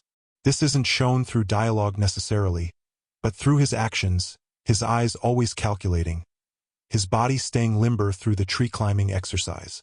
We could see the convergence of factors that will enable escape. The orcs are ready to attack. Gollum has learned everything he can. The elves, after years of holding this prisoner without incident, have perhaps grown slightly less vigilant, not careless but humanly or elvishly, less hyper-alert than when Gollum first arrived. These elements are all present, waiting for the spark. The film could show tensions rising among the elves. Maybe there are disagreements about security, some arguing for more guards while others insist the current arrangement is sufficient. Maybe there's news of increased orc activity that puts everyone on edge, but that very tension means attention is directed outward toward borders, rather than inward toward the prisoner. There might be a scene where Gandalf visits, checking on Gollum's imprisonment, and he leaves with concerns. Perhaps he sees something in the way guards interact with the prisoner, or notices aspects of the security he thinks are insufficient. He might warn Thranduil, suggest changes, but political complications or resource limitations prevent implementing all his suggestions. The audience knows this will matter, that these unaddressed concerns will enable the escape. The film could use visual language to foreshadow. Maybe we see Gollum looking toward certain areas of the forest with particular attention, planning his route. Maybe we see the orc forces massing in ways that mirror how they'll approach during the raid. The audience, knowing the escape happens, watches these elements align with growing dread. There's dramatic irony in showing characters discussing the situation as if it's stable. An elf guard might comment that Gollum seems settled, less likely to cause trouble after so long. Thranduil might discuss with advisors that the arrangement is working despite initial concerns. These statements hang in the air, the audience knowing they're wrong but unable to warn the characters. The actual mechanics of how the escape will work could be subtly established. We see the specific tree Gollum favors. We learn about the areas where orc attacks typically come from. We understand the timing of guard rotations. All the pieces are set on the board, waiting for the game to play out. This creates anticipation even though the outcome isn't in doubt. We know what will happen but want to see how it unfolds. The shadow of Dol Guldur, the source of darkness. Dol Guldur deserves special attention because this fortress is central to understanding the threats facing Mirkwood and potentially plays a role in Gollum's eventual escape. Dol Guldur, the Hill of Sorcery, was once a fortress of light before Sauron corrupted it. By the time of this film, it's a place of concentrated evil, a source of the shadow that's corrupted much of the forest and turned it into Mirkwood. The fortress is occupied by the Nazgul and Orc legions, serving as Sauron's stronghold in the north while he builds power in Mordor. The film could visually establish Dol Guldur as an oppressive presence. Even though characters might not visit it directly, we could see it from a distance, a dark tower rising above the forest canopy, perpetually shrouded in unnatural shadow. The mere sight of it would create dread, a reminder that evil is close and growing stronger. Dol Guldur's influence extends far beyond its walls. The forest around it is particularly corrupted, trees twisted and dying, the air thick with malice. Creatures that were once natural have become warped, spiders grown to monstrous size, other things worse. This corruption spreads gradually, year by year, eating away at the woodland realm like a disease. The fortress is the command center for Orc operations in the region. The film could show Orc commanders planning raids, coordinating attacks, receiving orders from Sauron through whatever dark communication methods they use. When they learn that Thranduil holds a prisoner important to their master, Dol Guldur becomes focused on extracting or eliminating that prisoner. There might be a Nazgul presence at Dol Guldur during this period. The Ringwraiths aren't yet deployed to hunt the ring because Sauron doesn't know exactly where it is, but they're active in commanding his forces. The film could show a cloaked figure that might be a Nazgul, never fully revealed, giving orders to Orc chieftains, its voice causing even hardened warriors to flinch. This establishes the level of coordination and intelligence behind the Orc raids. The relationship between Dol Guldur and Mirkwood is one of constant pressure. The elves hold their territory through vigilance and skill, but they're fighting a defensive war against an enemy that can accept losses and keep coming. Every elf killed is irreplaceable, while Orcs can be bred by the thousands. It's a grinding war of attrition that Thranduil knows he'll eventually lose unless Sauron is defeated at the source. The film could include a sequence showing an Orc raid from the attacker's perspective. We see them moving through corrupted forest, approaching elvish territory, attacking with purpose rather than mindless violence. These aren't stupid monsters, they're soldiers following orders, tactical and cruel.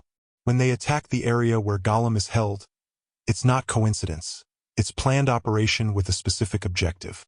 Dol Guldur represents the growing darkness that makes the hunt for Gollum so urgent. Sauron's power is spreading from multiple centers, Mordor in the south, Dol Guldur in the north, and likely other strongholds. The Free Peoples are being pressured from multiple directions, their resources stretched, their people afraid.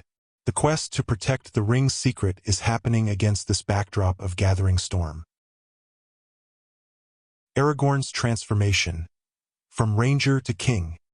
Throughout this film, we should see subtle but significant changes in Aragorn that prepare him for his ultimate destiny as King of Gondor and Arnor. At the beginning of the hunt, Aragorn is content being Strider, a ranger among rangers. He's competent and experienced, but he's not leading in any formal sense. He takes missions, follows Gandalf's instructions, and serves the greater good without seeking recognition. This is comfortable for him. It avoids the weight of his heritage and the expectations that come with being Isildur's heir. But the hunt forces him into a leadership role whether he wants it or not. He must coordinate with other Dunedain, make strategic decisions that affect their lives, take responsibility for the mission's success or failure. These aren't comfortable administrative tasks. They're life and death choices made in the field with incomplete information. This is how kings are forged, not in throne rooms but in difficult situations where others depend on your judgment. The film could show specific moments where Aragorn makes hard choices. Maybe he must decide whether to split up a group of rangers to cover more ground, knowing this increases their individual danger. Maybe he faces a situation where pursuing Gollum means leaving a village vulnerable to Orc attack, and he must choose the strategic good over the immediate human need. These moral dilemmas test his character and teach him about the burden of command. His interactions with Gandalf evolve throughout the story. Initially, Aragorn might defer to the wizard in most things, seeking guidance and approval. But as the hunt progresses, he becomes more confident in his own judgment, willing to respectfully disagree with Gandalf when he thinks there's a better approach. This evolution shows growing maturity and self-assurance, qualities he'll need as king. Aragorn's relationship with his heritage becomes more complex. He can't escape who he is, the descendant of kings, bearer of a legacy that demands greatness. During quiet moments, perhaps he reflects on this burden. Maybe he visits ruins of Arnor's ancient glory, walking among fallen statues of his ancestors, feeling the weight of expectation. Or maybe he speaks with Elder Dunedain who remember when his father led them, and they see in him the same qualities. The hunt teaches him about sacrifice and service. Being king isn't about glory or power, it's about doing what's necessary regardless of personal cost. Aragorn spends months in misery tracking Gollum not because it's enjoyable or rewarding, but because it's essential. This lesson, that duty transcends comfort or recognition, is fundamental to good leadership. We could see Aragorn developing the qualities that will make him a great king. His strategic thinking improves through the challenges of the hunt. His ability to read people and situations deepens. His compassion remains intact despite exposure to horrors. His courage grows from tested rather than assumed. By the time he captures Gollum and delivers him to Mirkwood, he's not the same ranger who began the hunt. He's closer to becoming the king he's meant to be, though he doesn't fully realize it yet. Music and sound design. Creating atmosphere. Let's discuss how music and sound design could elevate this film from good to exceptional, because audio is half of the cinematic experience. The score needs to reflect the film's unique tone. This isn't a grand epic with sweeping orchestral themes for armies and battles. It's intimate, tense, often claustrophobic. The music should reflect that with more restrained instrumentation, perhaps favoring strings and woodwinds over full orchestra, using percussion sparingly but effectively for moments of action or danger. Aragorn's theme should be different from his heroic fellowship motif. Here, he's not the returning king. He's a weathered ranger on a grim mission. His music might be lower, more melancholic, perhaps featuring solo instruments like a lonely horn or cello. The melody could hint at nobility suppressed, greatness hidden, potential not yet realized. As the film progresses and he grows into leadership, the theme could gradually gain complexity and confidence. Gollum's musical identity needs to capture his fractured nature. The score could use dissonant strings, unsettling harmonic progressions, sounds that create unease without being obviously threatening. When Smeagol surfaces, perhaps there's a hint of something more melodic, a fragment of a Hobbit-like theme, corrupted and broken but still recognizable. This musical duality mirrors his psychological split. The film should embrace silence strategically. During tracking sequences, long stretches with minimal music allow natural sounds to dominate: footsteps, wind, water, the crack of a branch. This creates tension through absence, making audiences lean forward, listening intently for danger. When music does enter these scenes, it has maximum impact. Sound design for the environments becomes crucial. The dead marshes need their own sonic identity. The bubble and gurgle of water, distant wails that might be wind or might be the voices of the dead. The wet sucking sound of feet in mud. Mirkwood has different sounds: the rustling of corrupted leaves, the creaking of twisted branches, distant spider clicks, an audio landscape that feels threatening even when nothing visible is happening. Gollum's sounds are iconic from the original trilogy, but here we might hear variations. His younger self might have slightly different vocalizations. Perhaps the Smeagol voice is marginally stronger. His movements create sound, the patting of his hands and feet, his breathing, wet and labored, the small whimpers and mutters he makes constantly. These sounds make him feel present even when not visible, creating perpetual unease. The orcs need distinctive audio. Their harsh language, the clank of weapons and armor, their guttural communication. All of this creates an aggressive sonic palette. When orc raiders approach Mirkwood, audiences should hear them before seeing them.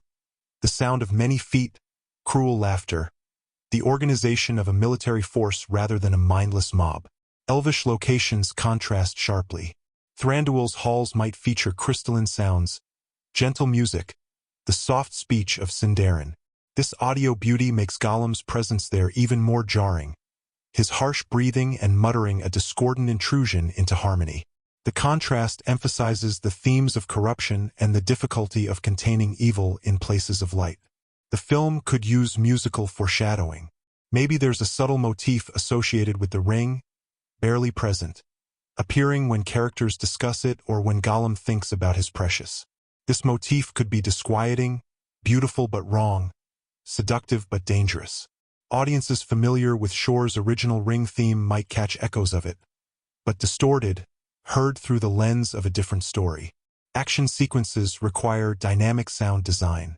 The clash of Aragorn's sword against orc blades, the thwack of elvish arrows finding targets, the sounds of struggle in mud and water during the capture. All of this needs weight and impact.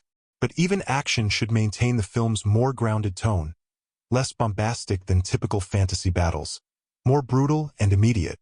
Environmental audio tells story. The gradual changes as Aragorn travels from region to region. Different birds, different wind sounds, different water. The oppressive near silence near Mordor's borders where few living things remain. Gollum's duality. The eternal struggle. One of the most psychologically complex aspects of Gollum's character is his fractured identity, and this film provides opportunity to explore that duality in depth. Smeagol was a Stour hobbit, related to Sam and Frodo's people, who lived in the Valles of Anduin.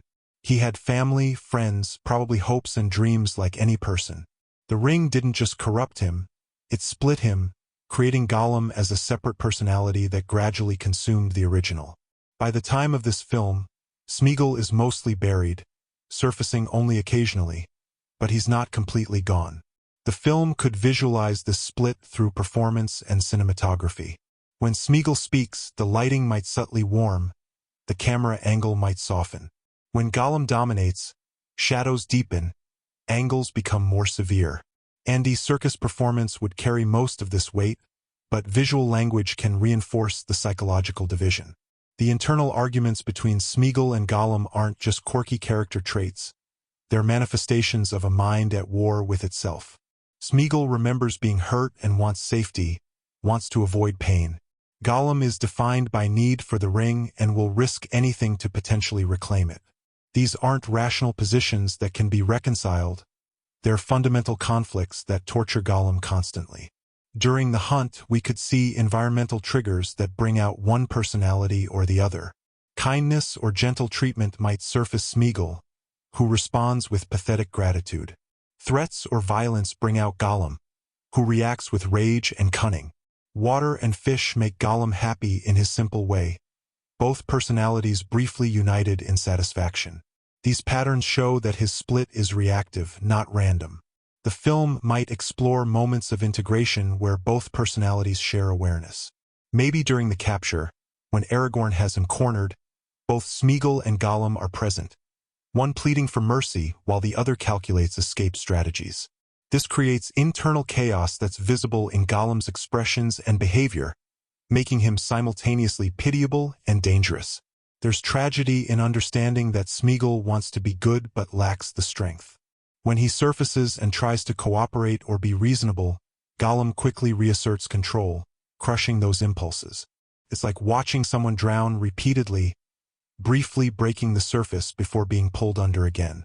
This creates sympathy even for a character who's done terrible things. The imprisonment in Mirkwood might affect the balance between personalities. The stable environment, free from the ring's direct influence, could give Smeagol slightly more presence. But the frustration of captivity feeds Gollum's anger and resentment. The film could show this as a seesaw, days where Smeagol seems almost normal, speaking more coherently, showing hints of his former self, followed by days where Gollum is completely dominant, vicious, and hateful. The question the film could pose is whether Gollum could ever be redeemed. Gandalf believes he has a part to play, suggesting potential for something other than pure evil. But is redemption possible for someone this broken? Can Smeagol ever truly reclaim control? Or is he fighting a losing battle against the corruption the ring embedded in his psyche? These questions don't need definitive answers, but exploring them adds philosophical depth. Understanding Gollum's duality also illuminates the ring's nature. It doesn't just grant power, it fundamentally rewrites personality, creating division and corruption at the deepest levels. Seeing this in detail makes the threat to Frodo more visceral. If the ring can do this to someone who bore it for centuries, what might it do to a hobbit who carries it for even a few months? Symbolism: water, darkness, and rebirth. Tolkien's work is rich with symbolism, and this film can engage with those deeper meanings in ways that enrich the viewing experience. Water appears constantly in this story and carries layered meanings. Gollum lives near water, needs it, finds comfort in it. Water is life-sustaining, but it's also where he commits his first murder, strangling Deagol in a river.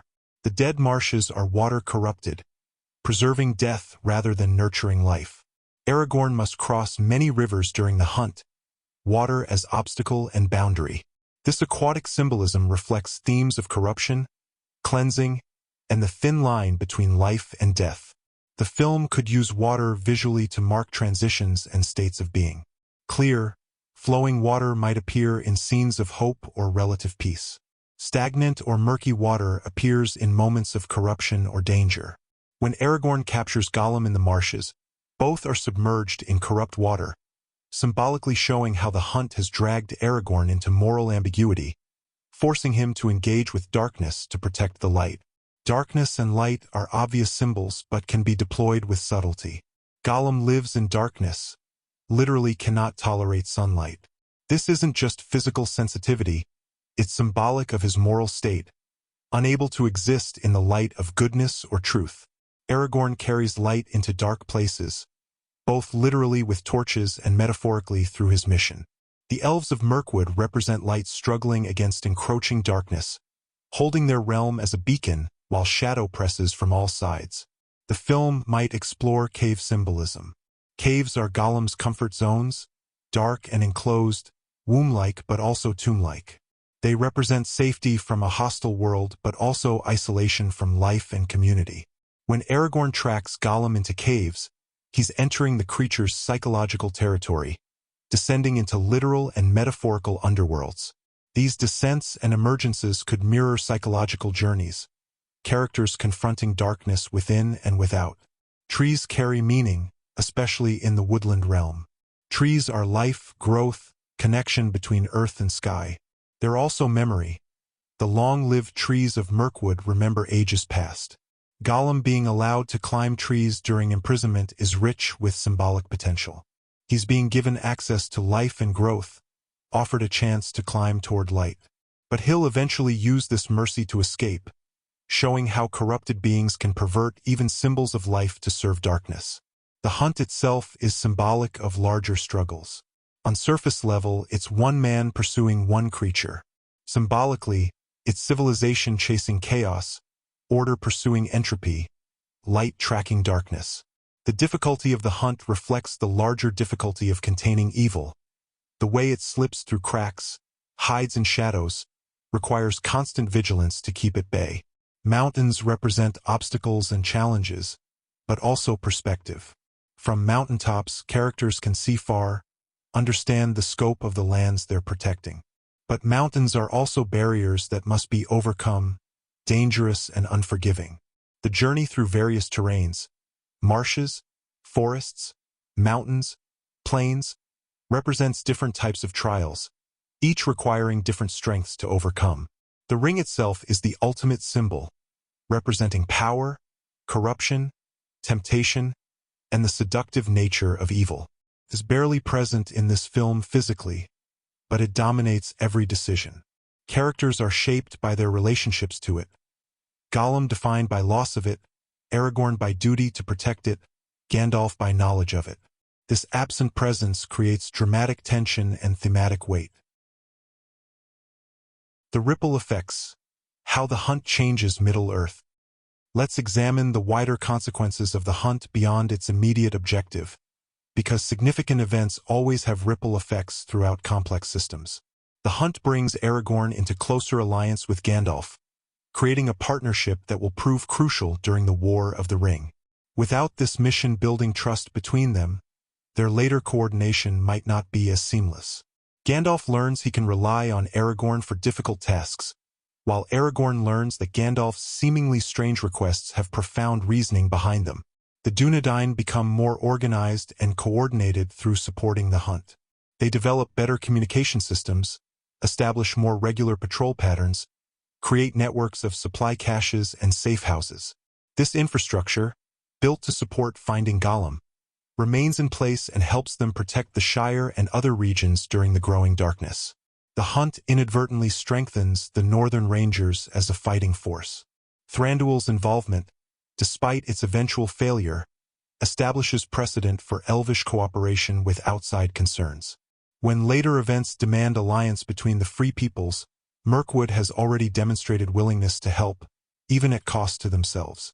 This makes later requests for aid more viable. The relationship framework exists even if trust is damaged. The hunt reveals information about Sauron's operations and reach. Aragorn's encounters with the enemy's forces provide intelligence about orc numbers, movements, and strategies. Gandalf learns about Sauron's intelligence networks and priorities. This knowledge helps the White Council understand what they're facing and plan accordingly. Every piece of information gathered during the hunt contributes to the larger strategic picture. Gollum's imprisonment removes him from Sauron's reach for several crucial years. During this time, the Dark Lord must operate with incomplete information about the ring's location. This uncertainty might cause him to allocate resources differently, to hesitate before committing to certain strategies. The ripples of Gollum's captivity affect Sauron's planning in ways no one fully realizes. The hunt's visibility, or lack thereof, affects public perception of the growing threat. Because the hunt happens in shadow, most people remain unaware of how close they came to disaster. This allows normalcy to continue in places like the Shire, but it also means populations are unprepared for what's coming. This has consequences when war eventually breaks out. Some regions respond quickly because rangers kept them informed. Others are caught completely off guard. Individual lives are changed by the hunt. Rangers who die leave widows and orphans. Communities that Aragorn passes through are affected by his presence. Some helped, others endangered. Information he gathers creates opportunities or closes them for other actors in Middle-earth's political landscape. Every action has consequences that spread outward like ripples from a stone dropped in water. The hunt establishes patterns and precedents for how crises are handled. Gandalf coordinating between different peoples, using rangers as field operatives, securing cooperation through personal relationships rather than formal alliances. These approaches work during the hunt and will be replicated during later challenges. The organizational framework proves itself effective. Gollum's capture and imprisonment create the conditions for his eventual escape, which leads directly to his meeting with Frodo and Sam. Without this specific sequence of events, the entire trajectory of the ring's journey changes. The hunt doesn't just protect the secret temporarily, it sets in motion the very events that will ultimately lead to the ring's destruction. This is Gandalf's intuition about Gollum having a part to play made manifest. The nature of heroism, unglamorous necessity. This film provides opportunity to explore a different kind of heroism than audiences typically see in fantasy films, one that's more relevant to most people's actual lives. Aragorn's heroism during the hunt isn't glorious. He's not leading armies, making inspiring speeches, or performing legendary feats. He's tracking through mud, sleeping rough, eating whatever he can find, spending weeks or months in miserable conditions pursuing a wretched creature most people would rather forget exists. This is heroism as endurance, as commitment to duty despite discomfort and absence of recognition. The film could highlight the unglamorous details. Aragorn dealing with blisters, with exhaustion, with the simple physical degradation that comes from months in the wilderness. We might see him tending minor injuries, mending worn equipment, the mundane maintenance required to continue functioning. These details make heroism feel accessible, not something only demigods can achieve, but something that requires determination anyone might potentially muster. There's heroism in the Dunedain who support the hunt. Rangers who spend years patrolling dangerous borders, who fight and die in obscurity, who never receive thanks or recognition from those they protect. Their heroism is entirely internal. They serve because it's right, not for external validation. This contrasts sharply with typical fantasy heroes who receive accolades and rewards. The film could explore the heroism of persistence against boredom and monotony. Following cold trails for weeks, checking the same regions repeatedly, dealing with the crushing tedium of most tracking work, these aren't exciting but they're necessary. Real heroism often looks like showing up day after day to do difficult work even when nothing seems to be happening. There's also moral heroism in Aragorn's treatment of Gollum. It would be easier, safer, perhaps even justified to kill this creature who's dangerous and corrupted. But Aragorn shows mercy, recognizes Gollum's remaining personhood, treats him as humanely as circumstances allow. This moral heroism, choosing the harder right over the easier wrong, is crucial but often overlooked in favor of more dramatic forms of courage. The film could contrast this unglamorous heroism with Sauron's forces who seek glory through domination. The orcs want to be feared, to demonstrate power, to receive recognition from their dark master. The Free People's heroes want none of these things, they simply want to preserve what's good in the world. This fundamental difference in motivation defines the moral divide. Gandalf's heroism is intellectual and organizational. He pieces together information, coordinates disparate efforts, uses his wisdom to guide others. This isn't sword-swinging adventure, it's the hard work of intelligence analysis and strategic planning. Showing this as equally heroic validates different kinds of contribution to worthy causes. Thranduil's decision to help, despite his isolationist instincts and the risks to his people, is its own form of heroism. It's not easy or comfortable and it ultimately brings him trouble, but he does it anyway because it's the right thing. This is civic heroism, leaders making choices that serve larger goods even at cost to their own interests. The film should acknowledge that this kind of heroism is exhausting and sometimes thankless. Aragorn doesn't get parades or celebrations. The Dunedain aren't written into history books. Gandalf's crucial coordination happens in shadows and won't be widely known. The weight of knowledge. What characters know and don't know. One of the most interesting aspects of this story is the asymmetry of knowledge between characters, an exploring that creates dramatic tension and thematic depth. Gandalf knows more than anyone else, and that knowledge is a burden. He knows the ring exists and what it is. He suspects where it is but can't be certain without more research. He knows Sauron is rising and roughly how powerful the enemy will become. He knows that time is running out and that small mistakes could have catastrophic consequences. But he can't share all this knowledge, partly because some of it is still uncertain, partly because full disclosure could cause panic or draw dangerous attention. The film could show Gandalf's isolation through his knowledge. When he speaks with Aragorn or Thranduil, he must calibrate how much to reveal. Too little and they might not take the mission seriously enough. Too much and they might refuse to help, overwhelmed by the stakes. This constant calculation is exhausting, and we could see it wearing on him, moments where the mask slips and the weight shows through. Aragorn knows he's hunting something important but doesn't fully understand the ring's nature or its ultimate significance. He trusts Gandalf's judgment without complete information, which is its own act of faith. The film could explore how this partial knowledge affects him, knowing enough to understand the mission matters desperately but not enough to see the full picture. This creates frustration and uncertainty that complicate his decision-making. Gollum knows about the ring intimately, having possessed it for centuries, but he doesn't know it still exists in the world. He probably assumes it was lost in the Misty Mountains when Bilbo took it, possibly fallen into some crevice where it might never be found. His lack of knowledge about the ring's current location is crucial. It means when Sauron tortured him, Gollum could only provide fragments of useful intelligence. The film could show Gollum's tormented speculation about where his precious might be. Thranduil knows he's imprisoning someone important but probably doesn't understand the full stakes. Gandalf would have explained enough to secure cooperation but likely not revealed that this is about the One Ring. Thranduil's decisions are therefore made with incomplete information, and the eventual consequences of Gollum's escape hit harder because he didn't fully realize what was at risk. Sauron knows Gollum possessed a powerful ring and lost it. He knows Gollum encountered Baggins in Shire during his escape from the Misty Mountains. But he doesn't know enough to immediately locate the ring, The Shire is small and not widely known. Baggins could be anyone. The film could show Sauron's intelligence apparatus working to convert these fragmentary clues into actionable information, a process that takes years and creates the time window the heroes need. The Dunedain know they're supporting Aragorn's mission, but most probably don't know why it matters so much. They trust their leader and follow orders, but the full strategic importance remains hidden. This creates poignancy in their sacrifices. They die protecting a secret they don't fully understand because duty demands it. The film could use dramatic irony extensively.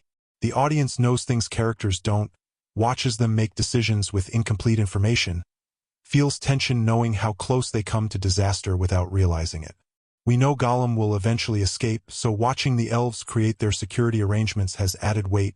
We see the vulnerabilities they don't notice. There's also the question of what characters suspect versus what they know. Gandalf probably suspects Saruman is compromised but can't prove it and must act as if the White Council is secure. Aragorn might suspect the hunt is about more than just one escaped prisoner but doesn't ask questions that Gandalf clearly doesn't want to answer. These suspicions affect behavior in subtle ways that add complexity to interactions. The asymmetry of knowledge creates moral complications. Is Gandalf right to withhold information from his allies? Does Aragorn have a right to know more about what he's risking his life for? Should the people of the Shire be warned that they're potentially in danger? These questions don't have easy answers, and the film could explore them without providing definitive judgments, allowing audiences to grapple with the ethics themselves. The craft of tracking, a lost art. One of the most fascinating aspects this film could explore in detail is the actual craft of tracking, something rarely given serious attention in fantasy films but central to the story. Tracking is reading a landscape like text. Every disturbance tells a story.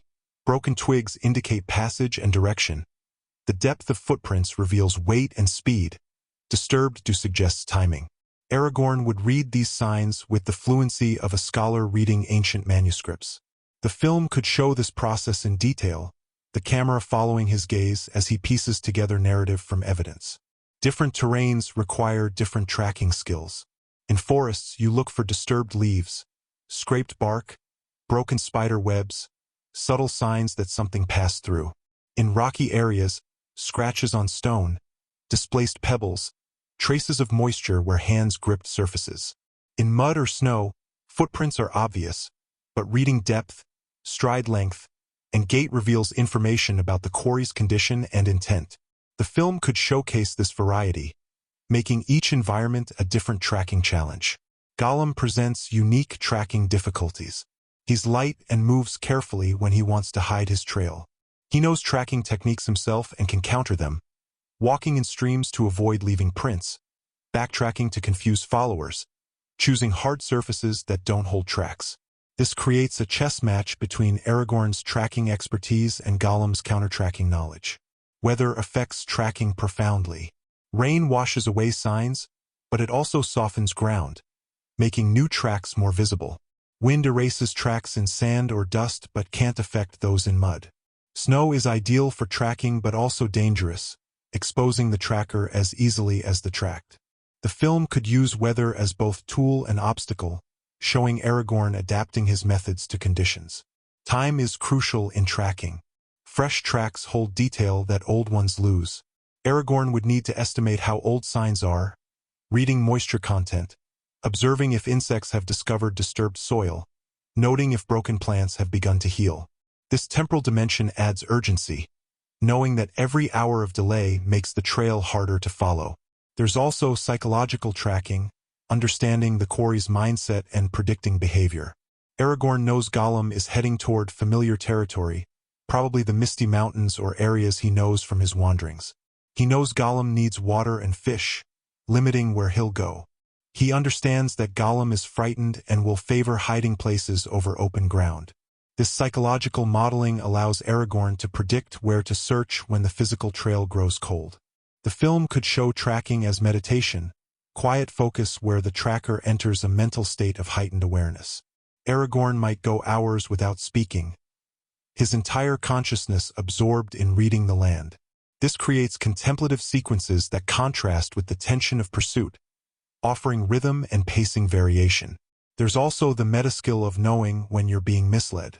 Aragorn must distinguish between genuine trail and false signs, either created intentionally by Gollum or occurring naturally. This requires not just reading individual signs but understanding patterns, recognizing when something feels wrong even if you can't immediately identify why. The film could include a scene where Aragorn teaches tracking to younger rangers, explaining his reasoning as he works. This serves multiple purposes. It makes the craft accessible to audiences, establishes Aragorn's expertise and teaching ability, shows the transmission of knowledge between generations, and provides character moments with the Dunedain. These teaching sequences could be scattered through the film, offering exposition without feeling expository.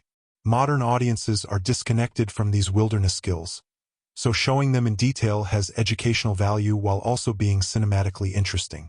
The film becomes not just entertainment but a window into how people survived and operated in pre-technological eras. This grounding in practical skill makes the fantasy feel more real and believable. So, Fellowship, that brings us to the end of part 1 of our deep dive into the hunt for Gollum. Next time we will continue with our world building, character analysis, and a deeper look into the consequences of this story and how it builds into the book series many of us love, The Lord of the Rings. For now, rest easy, friends. Until next time.